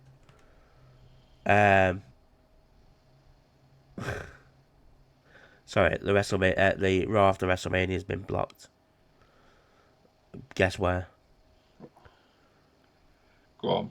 India. Travis Scott. Yeah. WWE's music's all fine. Yeah, so I forgot what I was talking about. Nick Aldis. Yeah, Nick Aldis. The seeds were there for planted. It's like when Orton originally RKO'd him, so they could have done it. However, the way they were doing it was all gonna be Owens. I just think if you're gonna bring Nick Aldis out of retirement, you make a bigger deal out of it rather than just, oh, there's your opponent, 3 minutes, bang, done. Oh, absolutely. Do you know what I mean? That's the only reason I knew it weren't gonna be Nick Aldis. There wasn't anything about it on SmackDown. So, but yeah, Joe Hendry got the call up. Apparently, it was Jeff Hardy. Jeff Hardy was going to be the guy, but Jeff couldn't get there in time. So Joe Hendry was at WrestleCon, so Joe did it. But Joe was going to be at WrestleMania anyway in some shape or form. Whether it was going to just be an appearance or whatever, but Joe Hendry did it instead. It was supposed to be Jeff Hardy. Fair enough. So probably would have been stunned by Stone Cold or something. Yeah, that would make more sense, to be fair. That's probably what it would be. Or a face-to-face with John Cena because he's called him out. Yeah, something like that. Then we went into which could have been a highlight reel of its own. Yeah. Could have been. Logan Paul versus AJ Styles. Fantastic. It was a good match. Obviously, Kieran come out and got involved. Set up a future storyline with AJ. Yep. Going forward, which let's hope it gives that push that he deserves now. He's so over. Yep. Over with everybody that wants him to be over, barring the people booking him. I've got a little thing about his thing. His rant he did, but we'll get onto that after we spoke about the match. Yeah, Logan won. Yeah. Doesn't do any harm to AJ losing to Logan Paul at all. John Cena has given both these men's props this week on a Pat Max show. As well as Dom. He says Logan Paul is he said people come in like celebrities and they try to do our business, they can't do it. Logan Paul is a natural. He's one of a kind. For anything in front of me, he'll do it. He gave Dirty Dom massive props. He actually said Dom Mysterio will probably be the best, the most famous Mysterio ever. And AJ Styles, he literally just said, AJ Styles, one of the best to ever do it. That's all I need to say. Yeah. But yeah, they got 17, just short of 18 minutes. Second longest match of the night. Yeah, it was a good match. Really good match. Enjoyed it. Best buckshot lariat in the business is Logan Paul. On serious note, it was great. Do you know what? I stick up for Logan because Logan, he's the perfect heel. He is the perfect heel. If you want anyone to be a heel, and how to do it, you look at him. Everybody hates him anyway. because of his past, his shit he's done. A lot of people are jealous of him because of his success, and the fact that he went into a business that he's never trained in before, and had an absolutely amazing match in his debut with The Miz. Then went on to SummerSlam and had one of the matches of the weekend, one of the matches of the night with The Miz. Then had an amazing match with Roman Reigns, where his brother came out, but we won't talk about his brother, dickhead. I'm that guy that came into the chat, twat. Like, Logan's never, bar the Cody Rhodes match last year, it wasn't great. I didn't think it was that bad, but it weren't like fantastic. Logan's never put a step wrong. He's never fucked up. He's always done right. He's put the work in, and he's been given opportunities to face AJ Styles at WrestleMania, a Roman Reigns for the title, a Cody Rhodes for the title. Logan's great. AJ, I'm not going on about AJ. We know how good AJ is. AJ's, I know people say, for me, he's more of a GOAT than John Cena for me. AJ Styles, he's fucking amazing. I've enjoyed everything he's done. I've never once hated on him. John Cena, I have. But, I mean, that's all opinions and relative and shit. Yeah. But no, great match. Did what it was supposed to do. Don't know what Logan does now. I don't. He could do anything, to be fair. But I think he'll probably try and slot. That's probably going to be Jay's opponent. Yeah. That's probably going to be Jay's, and Jay will beat him, and Logan will go down for that.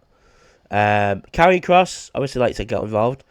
He had a rant on the post-show podcast with Sam Hairline Roberts and No Megan. hairline. Well, he hasn't now, but did you see it? You know, and Megan Moran or whatever her name is. Had a rant about him being held back and he's not first choice and stuff like that. WWE knew that was going to happen. He told him beforehand he's going to do the rant. It was edited to make it look even better as well. So, unfortunately, everyone thinks he's gone out of his way to do it. WWE knew about it. He said, this is what I'm going to do. And WWE went, okay, we'll change a few things, but go for it. So, hopefully, like you said, it pushes him on. Because Karrion's fucking fantastic when given the chance. And not in a fucking group. And he dropped Killer Cross. He did drop Killer Cross, but then didn't mention it again on Raw. Yeah, but it's time Which for that one to brew. I think they should have fucking done something there. Maybe bring out his mask again. I don't know. Yeah, it'll brew. Yeah, so 17 minutes. 17 minutes that was well put together. Oh, absolutely. Women's tag team match. Obviously, early in the night. For those, I don't know why. If you're watching us and you've not watched Mania, what have you been doing? Yeah.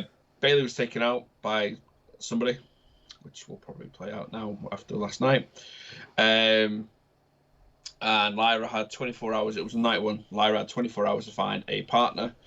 Now, who could her partner be? Oh, God. Could have been Molly Holly. Yeah. Ivory. Trish Stratus. Beth Lita. Phoenix. Well, she know. Michelle McCool. Rumored Beth Phoenix going to AEW with Cope. Yeah, it's been rumours for about 12 to 18 months. So. No, she's out of contract now, though, so. But anyway, Liv and Raquel made their way to the rings looking fabulous. Yeah, they did. Scene. Lyra came out looking like the Irish Big Bird. The only way I can describe it. She looks like, have you ever played Star Wars? The first Jedi one. Looks like the big bird that saves you at the end. Honestly, God. Yeah, so they made a ring and they were sort of laughing at who have you got, and then we had that Becky that me and Matt's been searching for the last supposed to come on Netflix 4 months, but wasn't. Then Royal Rumble, then Elimination Chamber. Every week on Raw or SmackDown. But yeah, that Becky turned up. So Becky Lynch returned, tagged with Valkyrie Valkyrie, and defeated Liv Morgan and Raquel Rodriguez for the WWE Tag Team titles for 24 hours. Less. Was that you? Yeah, my phone. Oh, I was gonna say. less than, well, was it 24 hours? For less than 24 hours, Lyra was Lyra. Yeah, Two I think it belts. was just probably above just that 24 hours. Yeah. Because they did lose them back to Liv and Raquel last night, and Becky turned heel on Lyra, which will work out as she's the one who teched Bailey. But yeah, return to Becky. That Becky, eh? That Becky, yeah. I love Liv, so I was pissed off that she fucking lost the titles, but then won them back on Raw. Yeah, Becky in it. Do you know what I mean? As much as I don't like, it's not like I don't like Becky. I hate her promos. I hate the Irish accent, and it's nothing on her herself. I hate on everyone. I'm sorry, mate. I know you're Irish. I haven't got Irish accent. I So hate the fucking accent. I can't stand it. With her accent when she's on the mic, it's so much heavily forced. She doesn't speak like that on a It's natural. like if there's a Scouser. I hate the Scouse accent. It's not to do with me. They hate Liverpool. The accent grinds. It's like Birmingham. Their accent grinds my gears, brother. So like, I don't like the accent, but Becky's at wrestling is fucking fantastic. Can't take it. The mic accent grinds my gears. Fuck off, that kid. But yeah, no, Becky. I love Becky. I wasn't doing that the way I jump. It genuinely does grind my gears. I've grew up here my entire life, pretty much. I love the mic accent. I hate it. And I mean the proper thick ones, or the ones that try and force it as well. They don't have a Manc accent. They're probably born in Audley Edge, but they want to try and be. Kid, mate, stop. You're born with a silk spoon in your mouth. Stop it. Yeah, no, Becky. Yeah, back to Becky. I got an issue with her. I have an issue when she comes in and just takes the title, kind of like everyone has with Charlotte Flair. And people think I really love Charlotte Flair. I'm telling you now, she's not my top fucking favorite women's wrestler. So I have an issue with that as well. But yeah, it did what it was supposed to do. Obviously, we know how it played out on Raw.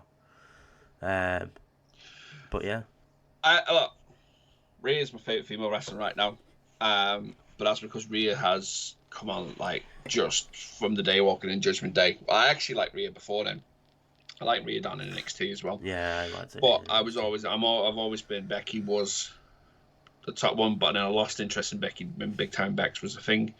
And I'm happy to see Becky back, doing what she's doing. Heel Becky, because she'd be one of the members in the Heyman group, be Paul Heyman's first couple. So?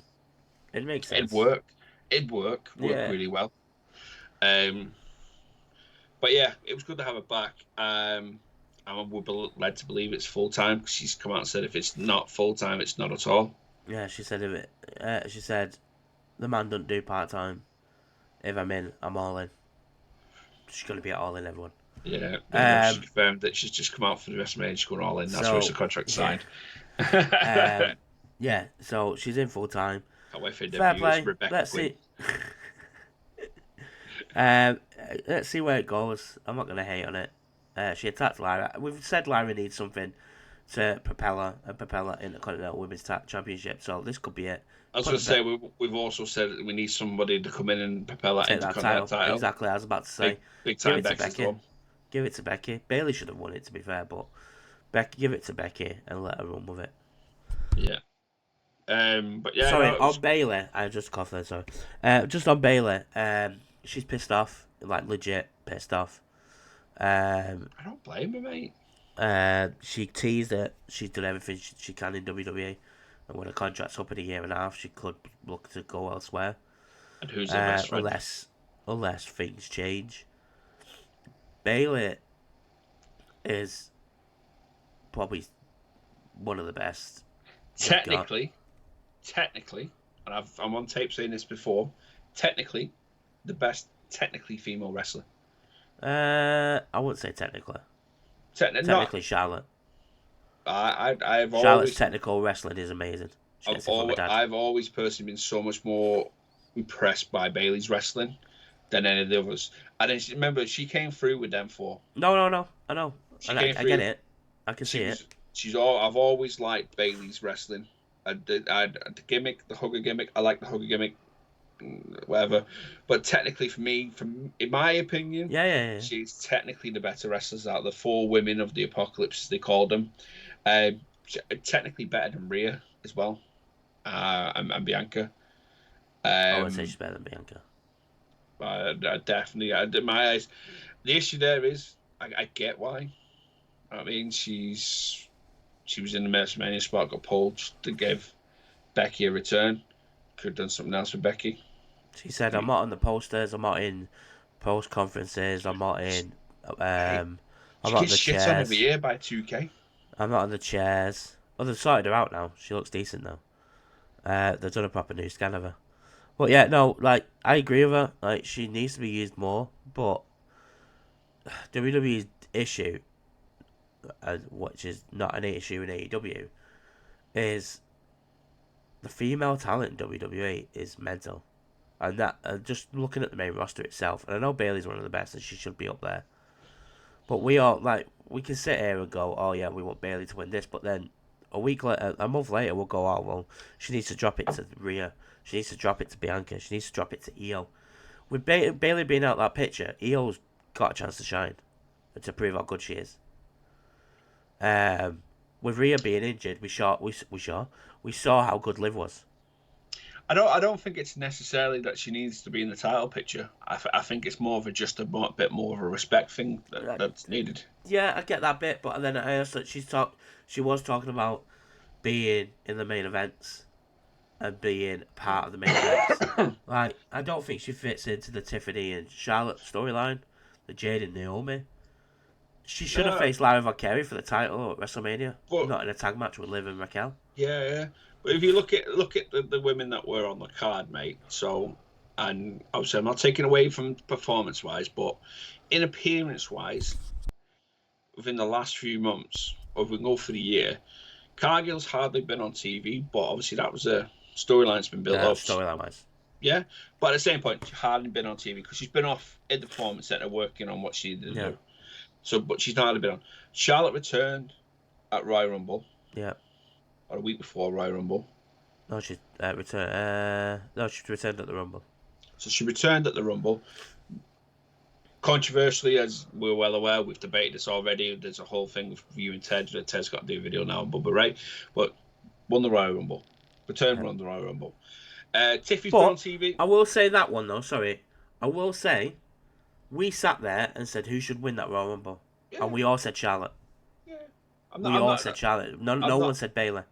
I'm not arguing that point on that one. I'm just pointing out a thing. Like, I mean, as in the respect of like coming off the card. Tiffy's been on TV week in, week out, and I'm going to get to other women in a moment on this bit. So it's not just about Bayley. Io, Bianca, Maria been on TV pretty much every week in, week out. Most of them carrying the division for a while. Yep. Important storylines. No issue with them three being on the card. They all deserve to be on the card. Then you had Lyra Valkyrie, who is... I'm sorry if you're a Lyra fan, but I can't put it in any way. Dying a death with a belt around the waist. She is... It's so dead. So dead from the minute it went around the waist. I had all hopes that they'd take it to the next level, whatever. Liv and Raquel, they deserve something. They deserve to be on there because they have been... Liv's been one of the main attractions to WWE. And I've just said it. I'm a fan of Becky. Becky has...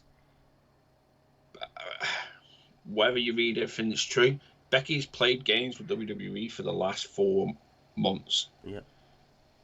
And then gone that WrestleMania season, I'm in. Slot me in. Took a space off Bayley. But I'm looking there, mate. We've got Becky, Charlotte, and to a degree, Jade Cargill. To a degree. Not as much as Becky and Charlotte. They've took TV, they've took opportunities. And don't get me wrong, they are the best in the business, and you can all this stuff. But Bayley could have easily done that match. She's been on TV, she's worked and done whatever, carried and delivered. Where's Chelsea Green? Yeah. The most entertainment part of women's wrestling right now. Where's Chelsea Green? Yeah. Where's Chelsea?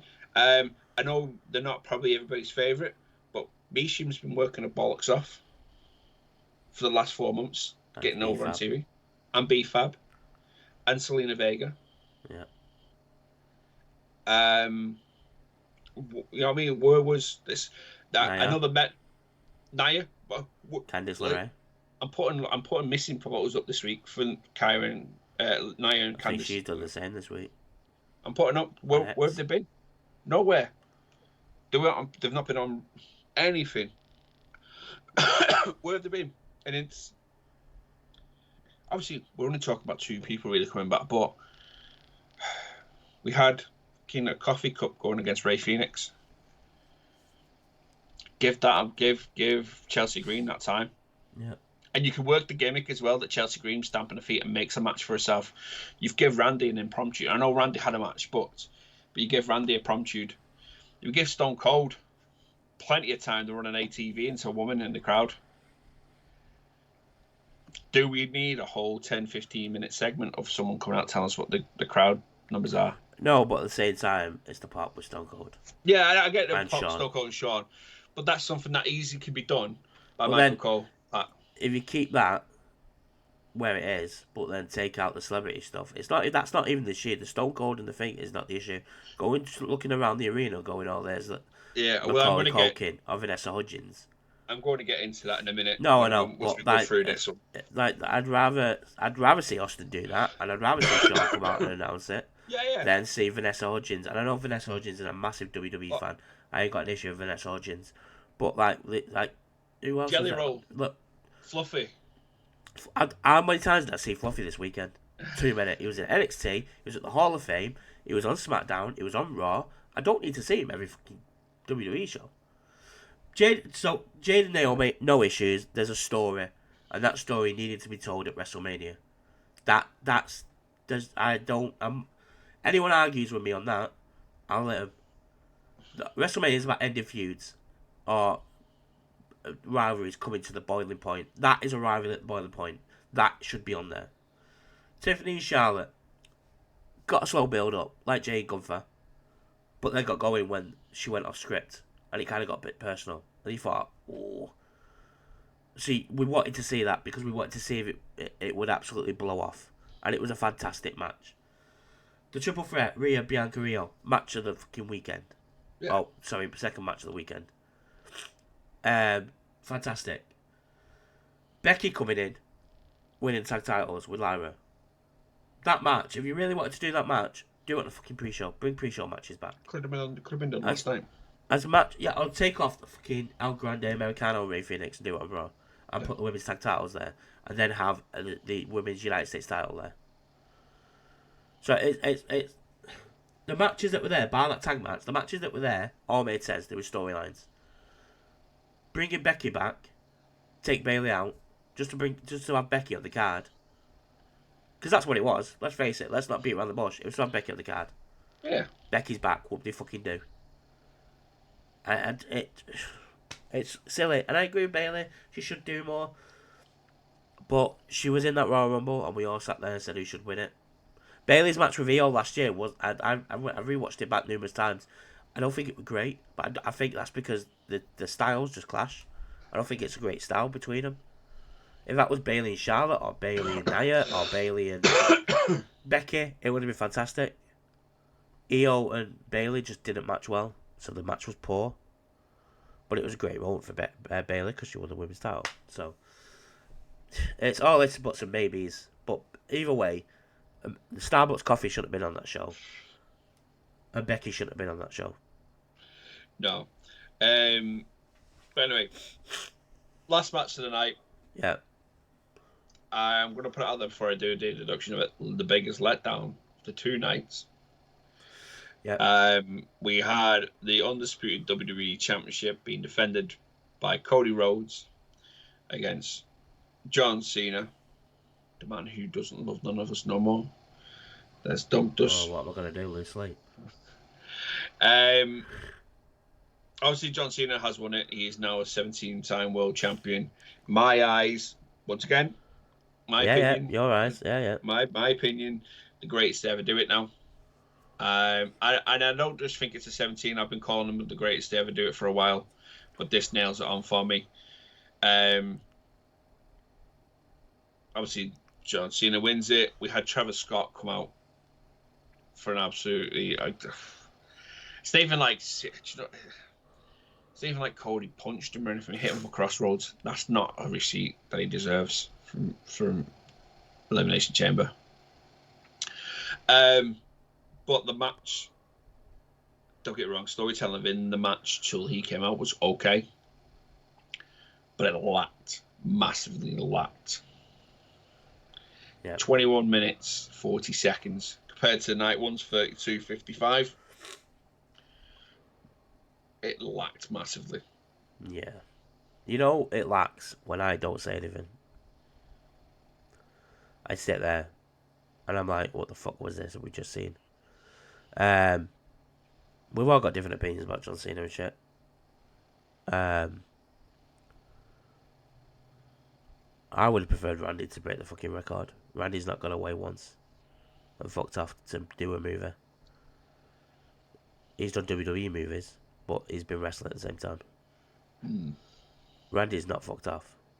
And God, because Cena's a hypocrite, because he fucking turned around and went, I'm not going to do what The Rock does, and then did what the fucking Rock did. Whereas Randy fucking stayed. Even for injury, when he could have just called it a day. He was off for 2 years, and he got told to call it a day. He was like, nah, I'm fucking going back. And now he wants to sign a new fucking 5-year contract. The match itself, no Rock. I didn't expect anyone to come out for Golden. I didn't. I'm not gonna lie. I'm not gonna sit here and say I expected Stone Cold. There was no one to come out for Cody. If you really wanted to take it down that way, Sammy. After the Bloodline shit. Because Sammy's his best mate. Or Jay. Because Jay's his best mate. Do you know what I mean? If you really wanted to push that, he's got mates. He could have done it like that. However, there was no one to realistically come out for him. No. Everyone going Stone Cold. I didn't want to see Stone Cold It makes come out. no point. I didn't even want to see The Rock come out, to be perfectly honest with you. I just wanted a good fucking match and an ending that made sense. The Rock coming out would have made some sort of sense, obviously, for how we got there. But Stone Cold coming out, 0 point. There's no reason for it at all. Like, if you said it same, well, DDP came out and got, well, because there's history there. He's his godfather and stuff like that. And Ann Anderson, yeah, that there's a reason then, because they are there. They're his dad's best friends, and they couldn't sit back and watch their best friend's son be beat down by a group of men. So they come out. That makes sense. Yeah. Stone Cold, I don't even think he had an interaction, maybe other than maybe backstage with Dusty in ring. I say Sammy, Jay. That would have been really it, because Jimmy and Cody didn't see eye to eye because he was bloodline with Roman. Yeah. Kevin him fell out. Orton a little bit. Could have worked on setting up for. Orton could have done that. Yeah. Could have set up for what happened last night. Yeah, but I preferred the way they did it last night. Yeah. Way better that last night. Travis Scott, well, look, I'm 36-year-old. I absolutely love rap music and hip-hop music and stuff. But this current day, what people tend to tell me is music. It's not music. Like, I would have believed Snoop Dogg being The Rock's right-hand man more than Travis Scott. It's a pop. It's to make merchandise. Don't get me wrong. This stuff at WrestleMania weekend, it's very nice merchandise. Yeah. Travis, if you do watch this, hit some 5 and 6XLs on for me, because it might be a bit fitted, but get bigger sizing. Yeah. But for the thing that closed Mania, it lacked pizzazz.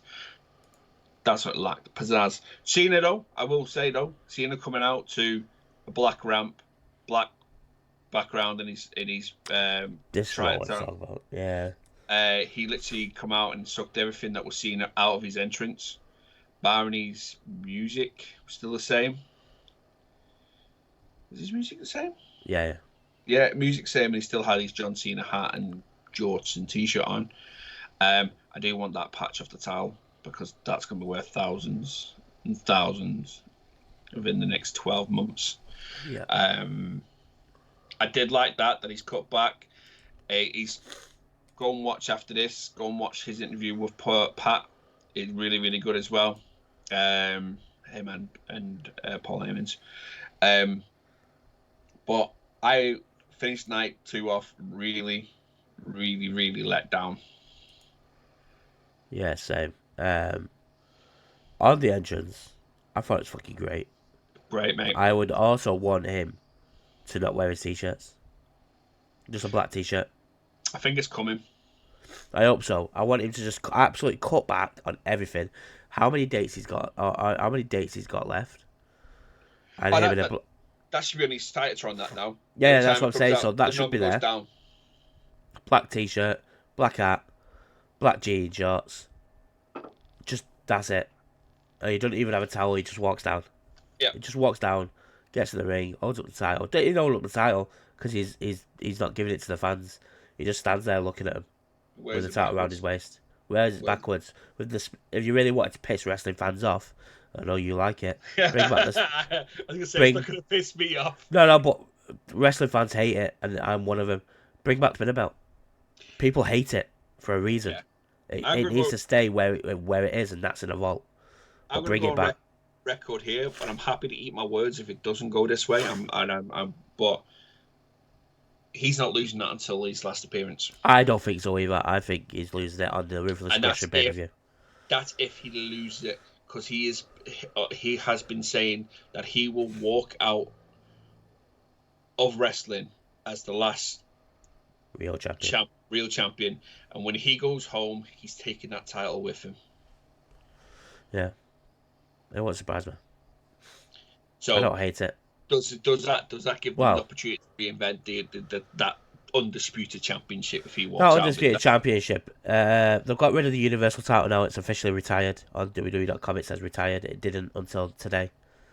So they've officially got rid of the Universal title. So it's not even an undisputed title anymore. So I think they'll carry on doing what they're doing. They'll bring back the spinner belt. He'll walk out a Ruthless Aggression pay-per-view at the end of the year as the WWE champion. Because they could always play it if he decided to make an appearance. Well, I want to get on to this. Now, I'm glad you mentioned it. So in the Pat interview, he said he made a promise to all the WWE fans 10, 15 years ago, whatever he said it was, because they were talking about him going, and he looked like he was, he still got it. Pat's like, could you go longer than what you promised? So he's like, look, I made a promise. And this is when he dropped character. This is when he was being John, not heel John. I made a promise 10, 15 years ago to these people. They may not love me or nothing, but I made a promise, and I'm a man of my word. The minute I lose a step, I'm at the end. And he said, I personally feel I'm losing a step. Yeah. So I know I'm at the end. He says, but one thing I will promise now to all these people, whether they want to hear it or not, the day I walk away is the day I do not return. And that's a promise that's here. He says, no matter how much money is put on a check, when I walk out this business, I am done. We'll see. He said it doesn't matter. You could what casino owner, what federation, no matter what, I will finish my dates and I am done. We'll see. And I did sit there thinking, everybody says that, but something in me, because like I said, this is the point where he was being himself and being real, because you could see he was letting his hair down, he was having a laugh, making butt jokes and stuff. I sort of believe it, mate. I sort of do. I would say, if you give me a percentage of it, I'm about 89% sure that he's telling us the truth there. If Vince McMahon comes out and makes a wrestling company, he's joining it. I'll tell you that right now. He will be. Vince will give him any kind of money he wants, and he'll go, "You're the face. You don't have to wrestle. You could go. You can wrestle once a year, but you're the face of my company." He will say, "Yeah," because he loves him that much. Taker's the same. Yeah. Oh well. Then there's that. But there's also on the flip side there is John looking around him at people that are hanging on longer than they should do. So I'll use the one that everybody keeps saying at the moment needs to retire. Chris Jericho. Yeah. He's now tarnishing his legacy with the Learning Tree shit, the shitty gimmicks. Ric Flair. I mean, look what Ric Flair's done to his legacy by dying in the ring and having one more match. One more time, multiple times. Yeah. And then he could be looking at people like Taker, who did it. When he walked away, he's done. With Taker fully retired, he hasn't come back into the ring, barring choke slamming Rock last year. Kane did the same, didn't he? Yeah. And these awful people. Tag match. Yeah. These are the people, though, that their legacies are now protected. Because, let's be honest, they had that awful tag match, but how many times have we had that discussion about that tag match, barring after it happened?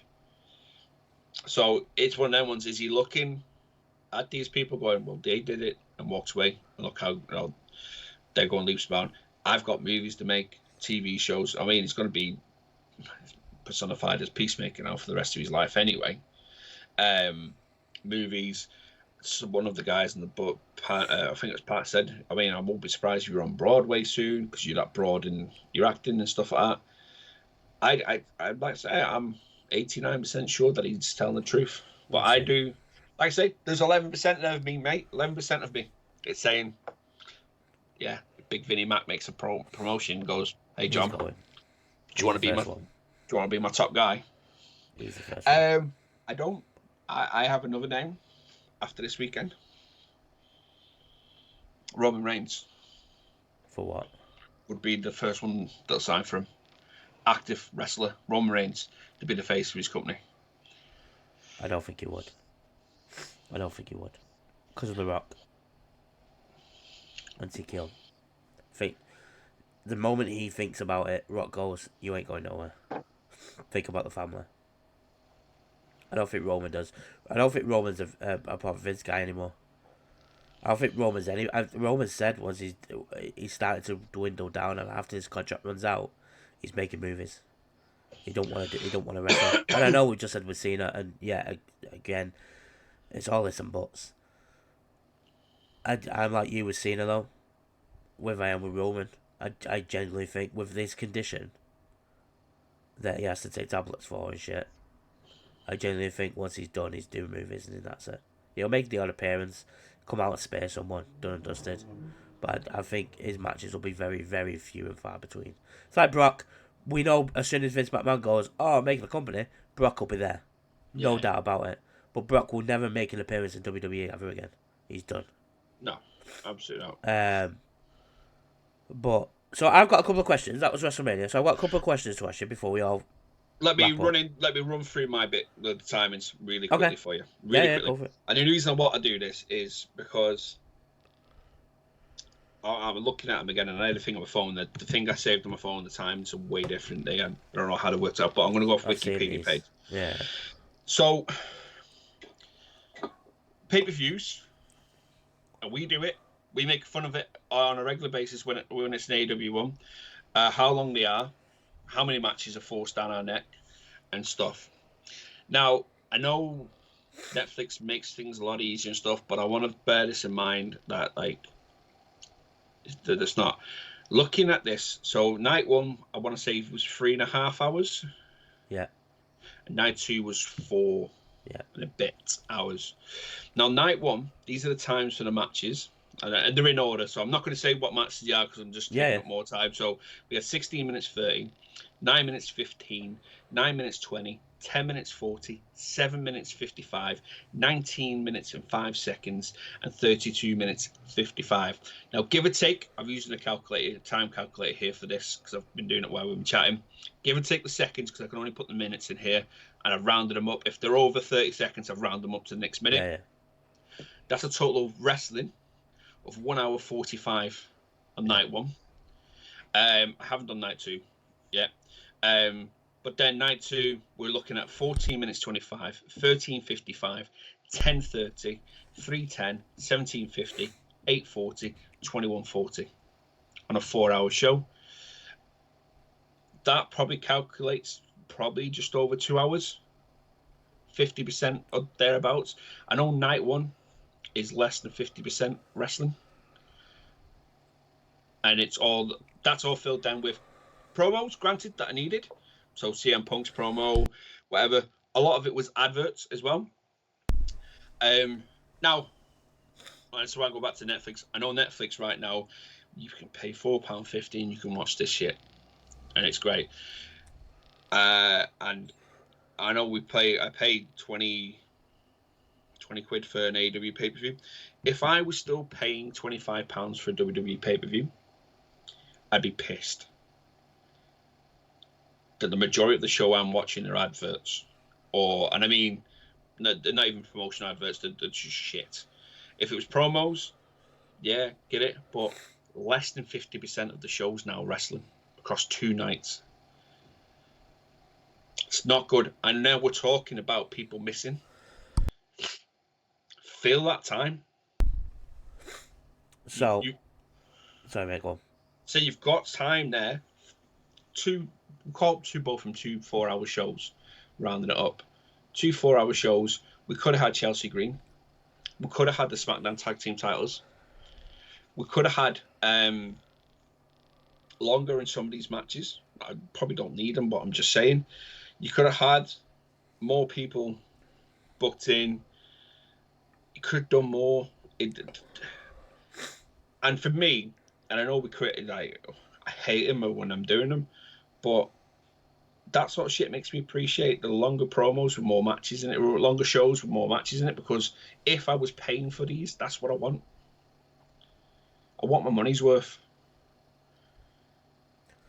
So what I will say, on the flip side, I agree with you, by the way, but on the flip side, what I will say is WWE is more on the commercial side than AEW is.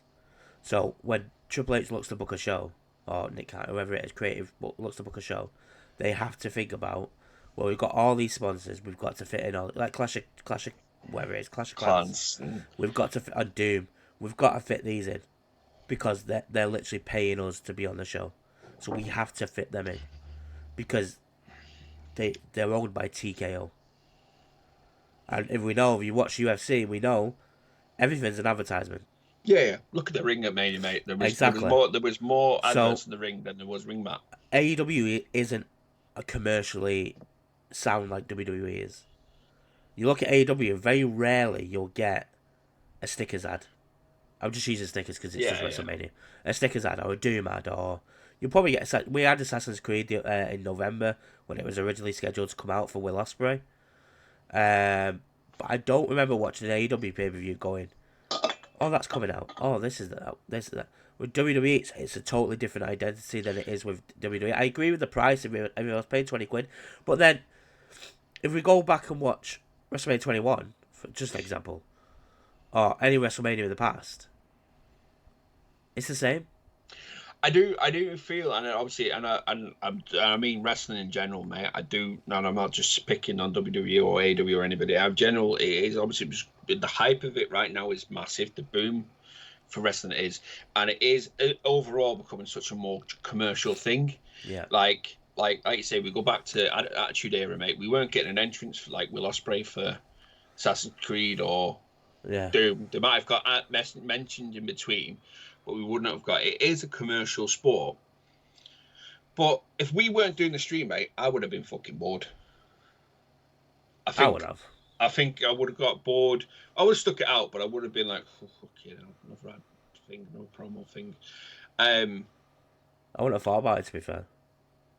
I didn't know. I honestly didn't notice it. That's what I mean. So you didn't even notice. But that's because I was interacting with everyone because we had everything else going on. Even if you were sat there, so again, we'll take WrestleMania 16 for example. Look how many matches were 5 minutes, 6 minutes, 7 minutes. They weren't fucking the main event. And Jericho, Benoit, Guerrero, Angle were the longest matches of the night. Other than that, they were all 9 minutes, if that. And it was commercial about stickers and other shit. It's nothing new. It's WWE. We know how commercial led it is. AEW, the reason I go on about AEW pay-per-views, and I would take WrestleMania as a perfect example because 4 of those matches I could have watched on Raw or SmackDown. AEW put matches on that don't mean anything, that mean fuck all. Let's face it. Did I really? And I always go back to it because it's the only one I can think of off the top of my head. 2 out of 3 falls match with Beast Mortis. Did I really see that on pay-per-view, or could I see that on Collision? I could have saw it on Collision. Yeah. Do you know what I mean? The counterpart of it, though, on that, and this is just obviously the counterpart of, and I'm not like going to pick a match there, but it's creating for the audience at the same point. WWE's done it. Everybody does. You know, they've got a cater for everybody that tunes in. So yeah. It's and I get that. I didn't like that match at all, so I'm not trying to stick up for that match. Like I'm going to sit here and go, yeah, I love that. I didn't like it. I didn't get it. No point. There was no build up. It's just a filler. It was just like, we need another match here. Let's make it a boring as fuck match. It caters to people, and I don't know if anybody liked that match. You need fucking psychiatric help. But for me, mate, I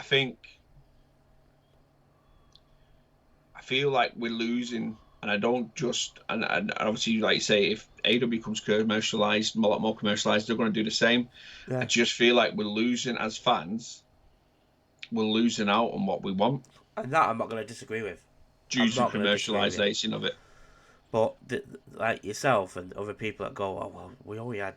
It's like women's matches. At one point, people were counting how long we had with women's matches. They make more money from commercials than from advertising. And I'm all for women's wrestling. I'm all for tag team wrestling. But WWE is so commercial that we're going to have an hour, 2 hours of promos of Snickers or what was it, drumstick zone or whatever it's called it. I don't want it. I'd rather see Chelsea Green defending women's title. Yeah. I'd rather see the Intercontinental. You know what I mean? I'd rather see these matches. In these time frames, mate, though, this includes when they're panning around looking at celebrities, and I'm with you there. Exactly. I'm with you. I don't need to see Fluffy and Glazes, whatever it is, 6 times over the weekend. Yeah, it's not needed. And but when you look at old, it's nothing new. You look back at every single WrestleMania that's been. WrestleMania 1. Oh my god. It was on Cyndi Lauper. Yeah, but this is it though. But if you, I don't, obviously I'm not going to do it because I'm not that sad. But if I timed how much time was wasted over the weekend looking at celebrities, could we have got another 5-minute match in there? Yeah, match? That bit I agree with. That bit I agree with. But again, the commercial to Netflix. Yeah. So they've got to do it. And I feel like that's where obviously wrestling's going to go. And for us, pure diehard wrestling fans, it's going to kill. I'm never going to stop. I'm not going to stop. I'm never going to get the walk away because of but it's going to kill the special. It's like in 10 years' time, we're going to tune in the WrestleMania and it's going to have 4 matches and 3 hours of fucking adverts because that's the way it is. And AEW, if they, it sounds stupid me saying this, but if AEW want to be WWE's level, that's as much as we don't want it. That's where they need to be. They need to be with the commercials, with all this money coming in and going. We can do it because we're getting these commercials. As soon as Tony Khan cracks it on what he needs to do, and to stop being a mark and actually book storylines, he'll go, oh shit. Once they launch a streaming service, mate, because they're realizing now that they're getting more views on their program on a streaming service in America right now. Yeah. Once they launch a streaming service worldwide, they'll become commercialized because they'll need it to get the commercials out there about it. Exactly. They already do little bits, but they have like. It's nothing major. It's like a game coming out or something that's sponsored by that week. That's all they have. They don't have anything major. But then on the flip side, Tony Khan does just throw people on the card just to get them on, like Mercedes Money, with no stories. So I get what you're saying. I'm totally agree with you. I think I'd rather see Chelsea Green rather than see Vanessa Hudgens or Fluffy or whatever his name is or Macaulay Culkin. I don't need to see these people. I'd rather watch Chelsea Green defend a women's title. But it is what we're in now. WrestleMania's always been like that. It's never changed. It's never going to change. You go back and you watch them, it's all the same. It's only because we're old enough and we do this that we realise it now. Whereas when I was a kid watching WrestleMania 16, I thought it was fantastic. But it was a 5-minute match. Do you know what I mean? So that's the only reason it's so on point. But I totally agree with you. It's out of order. Right, so we're wrapping up. We've literally been talking for 2 hours, which I said would happen. Match of the night. Match of the weekend. Not including NXT Stand and Deliver. Alright, it's just off the... just off Mania. Let me just pull out, swipe open the card. I've got to give it to the Triple Threat. I've got to give it to Triple Threat. Just as pure stuff. Now, don't get me wrong, Io, Bianca, and Rhea, not too far behind. But the Triple Threat has given me something now to look forward to see how it develops going forward. Agreed. And I don't just mean with them 3. I mean as in Paul Heyman and Seth Rollins. Agreed. I would say that's my match of the weekend. Best entrance of the weekend, if you can remember far back. It's definitely not Seth Rollins. No, absolutely not Seth Rollins. I'd probably say Tiff. I didn't like Tiff. I want to say Stone Cold, but I don't want. Sorry if you're watching the lady that just threw herself to the ground. 10 minutes after Stone Cold hit the barrier. Yeah. Do you know what? I go controversial. John Cena. Fairs. The biggest OMG moment of the night, of the weekend, which I probably know what it is for you. It's got to be Paul Heyman. Yeah. It's got to be. I think if anybody answers otherwise than that, like, put your answers in the postcard and don't send it to me because I don't want to know. I think my other one close to it would be Joe Hendry, because we were all expecting Rusev. Yeah, I can get why people would go down that one as well. MVP of the weekend, who came out the best, do you think? EO Sky. Agreed. EO Sky for me, or Tiff. Oh, no, do you know what? I'm gonna go controversial. Naomi. Or Dirty Dom for me. Dirty Dom's a good one. Dirty Dom, Naomi, or EO for me. Or Tiff. One of those. Or Paul Heyman. Because they needed it. Paul Heyman didn't need it, these bastards. Coolest look, gear-wise. I'll go Penta. Green Ranger. I am literally just scanning through the card, trying to work out if anybody had anything. I liked Logan's. AJ Styles nod to his white TNA gear was cool. Logan did a nod to somebody, and it went unmissed. Did it? Yeah. A Rabbit Wolverine. Was it? Mm-hmm. What has he said? No, but it's someone's online's put it side by side, and it's very close. I reckon that's just they wouldn't have. Could be just coincidence, but it looks very. I think close. that's just coincidence. Yeah, Penta Green Ranger was pretty cool. We did think it was Penta Joker Penta, but the Penta Green Ranger, I think so. Yeah. And wildest move of the weekend. Oh fuck. Wildest move.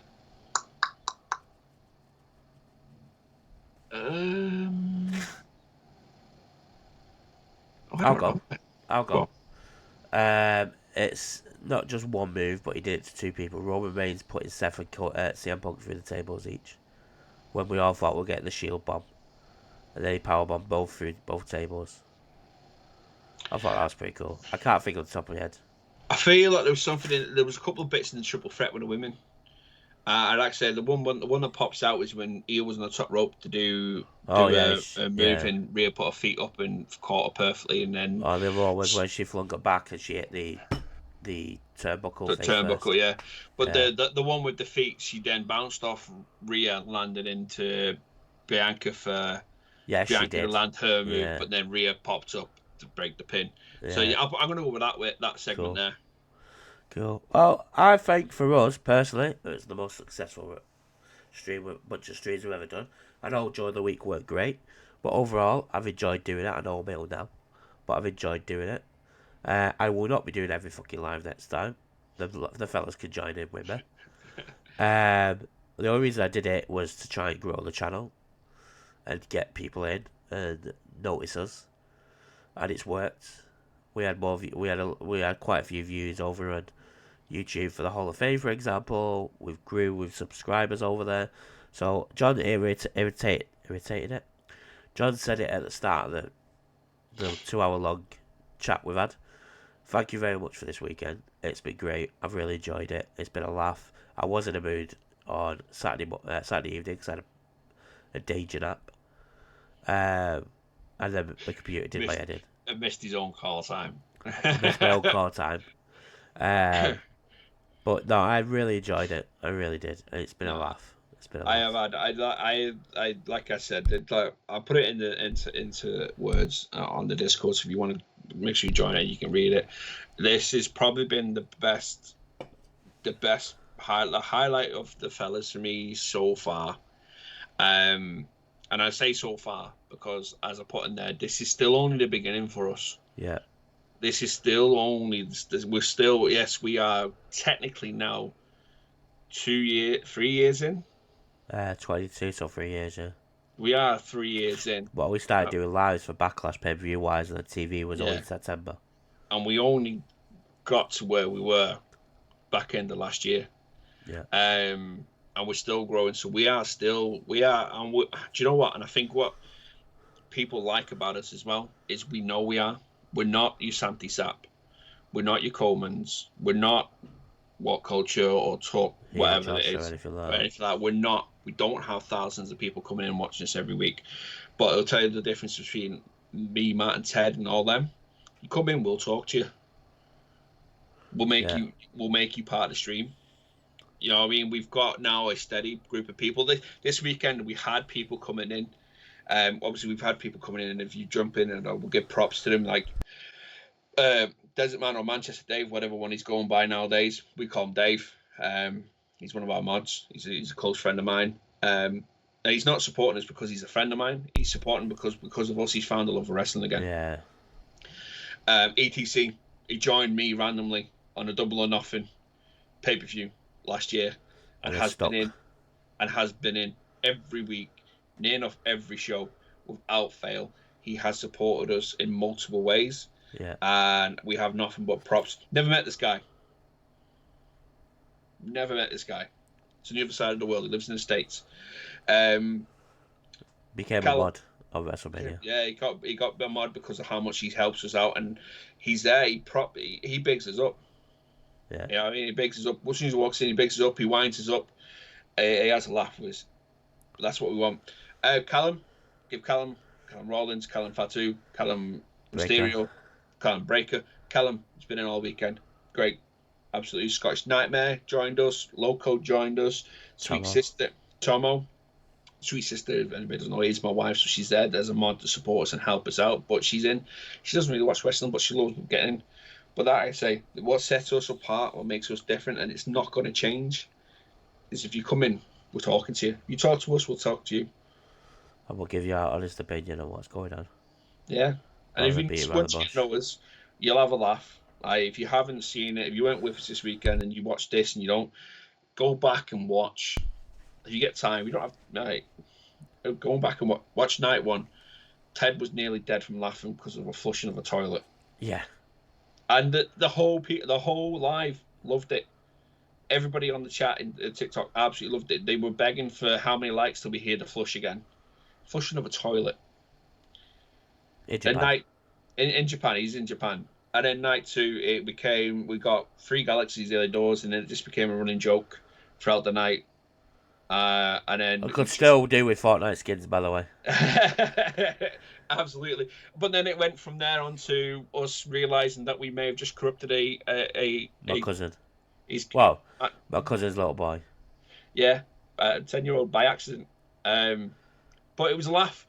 Everybody's laughing. Everybody's loving it. And I'd stand by that. That's what makes us different. We'll give you our honest opinion. If you don't like it, we don't care. That's how it is. But you tell me what other person in this area interacts with every single one of the people that come into their chat. None. You know what? I don't even think half of them read the chat. I actually subscribed last night to Common just so I can watch his stuff, and so I get alerts for it. So I subscribed, and they didn't acknowledge me. He doesn't. Wheezy Blood doesn't either. Santi doesn't. But tell you what, come into ours on the next pay-per-view, which will be Backlash. Yes. Or come in on a Monday night, or I'm going to say Friday. I'm going to say Friday. Friday. I'm not doing tonight, guys. I'm fucking ill. I need my bed. I'm back in work tomorrow. Come in on Friday. Go on. If you go across to the TikTok and you follow us on there, and it'll notify us that you followed us, we'll say thank you. You put in, "Hi guys, how you doing? How are you doing?" You ask us a question, we'll answer it, and that's what sets us apart, and that's never going to change. We could have 1,000 people in the chat if we can read it, because them chats fly off, and that's probably why they're not reading it. But if we can read it, we'll answer it. But we'll have things in place there, super chats, stuff like that. But yeah, the echo what I said earlier, and echo Matt, we appreciate all 1,018 subscribers on YouTube. 1,020 subscribers on YouTube, and I think we're not too far off 2,000 on TikTok. Yeah, we're near on 2,000 now. Just short of 2,000 over we appreciate every single one. We love every single one of you. And I say every time, here's to the year of the fellas again, because we're only going to grow. Yeah. Fun things to look out for, though. Like Matt said, he's going to be streaming again on Friday. TLC, Aleister Black debut. It's going to be a good night. And obviously the fallout from Mania for SmackDown side of the week. Cody. Cody's going to be there. So we'll obviously Orton's a SmackDown superstar, so we'll get CENA. Well, I don't think we've got. Oh yeah, we've got CENA this week on SmackDown. I think he's there for the lead up till Backlash, and then I think he's off. How many? We've only got one Saudi Arabia this year. That's all we're having. From the press release that's been sent out, it's not King and Queen of the Ring. It's going to be Night of Champions in June. That is going to be the only Saudi Arabia this year. I think it's because they're having Royal Rumble in January. Yeah, probably. But yeah, join Matt on Friday. On there. Coming out this week, we've got GMO's return this week. No. No? No, not without Yeah, that's fine. That's fine. I've got show. So we'll do show. We've got showcase coming this week on Friday. On Saturday, I'll do showcase because it gives top 5 to breathe. Because we got top 5 returning on Thursday, which is I'm not gonna tell you actually. No, go watch it. I told you last night on the stream. However, if you didn't watch it, fuck you. So yeah, go watch the top 5. It's a good. John shocks me.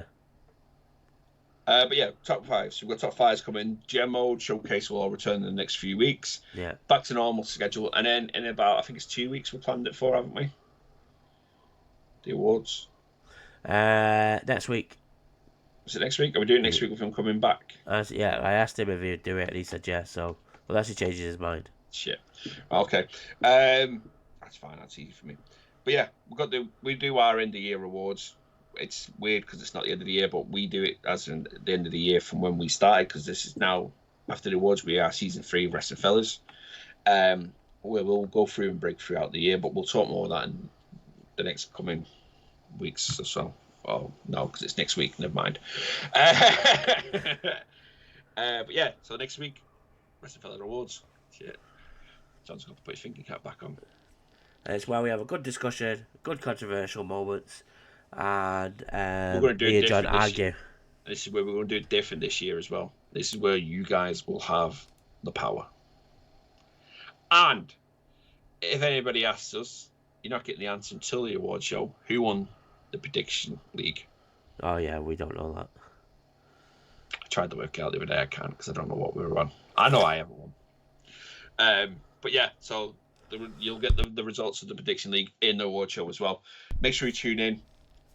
Same thing as every week. You know who we are now. We are the Wrestling Fellas. We are the Wrestling Fellas everywhere.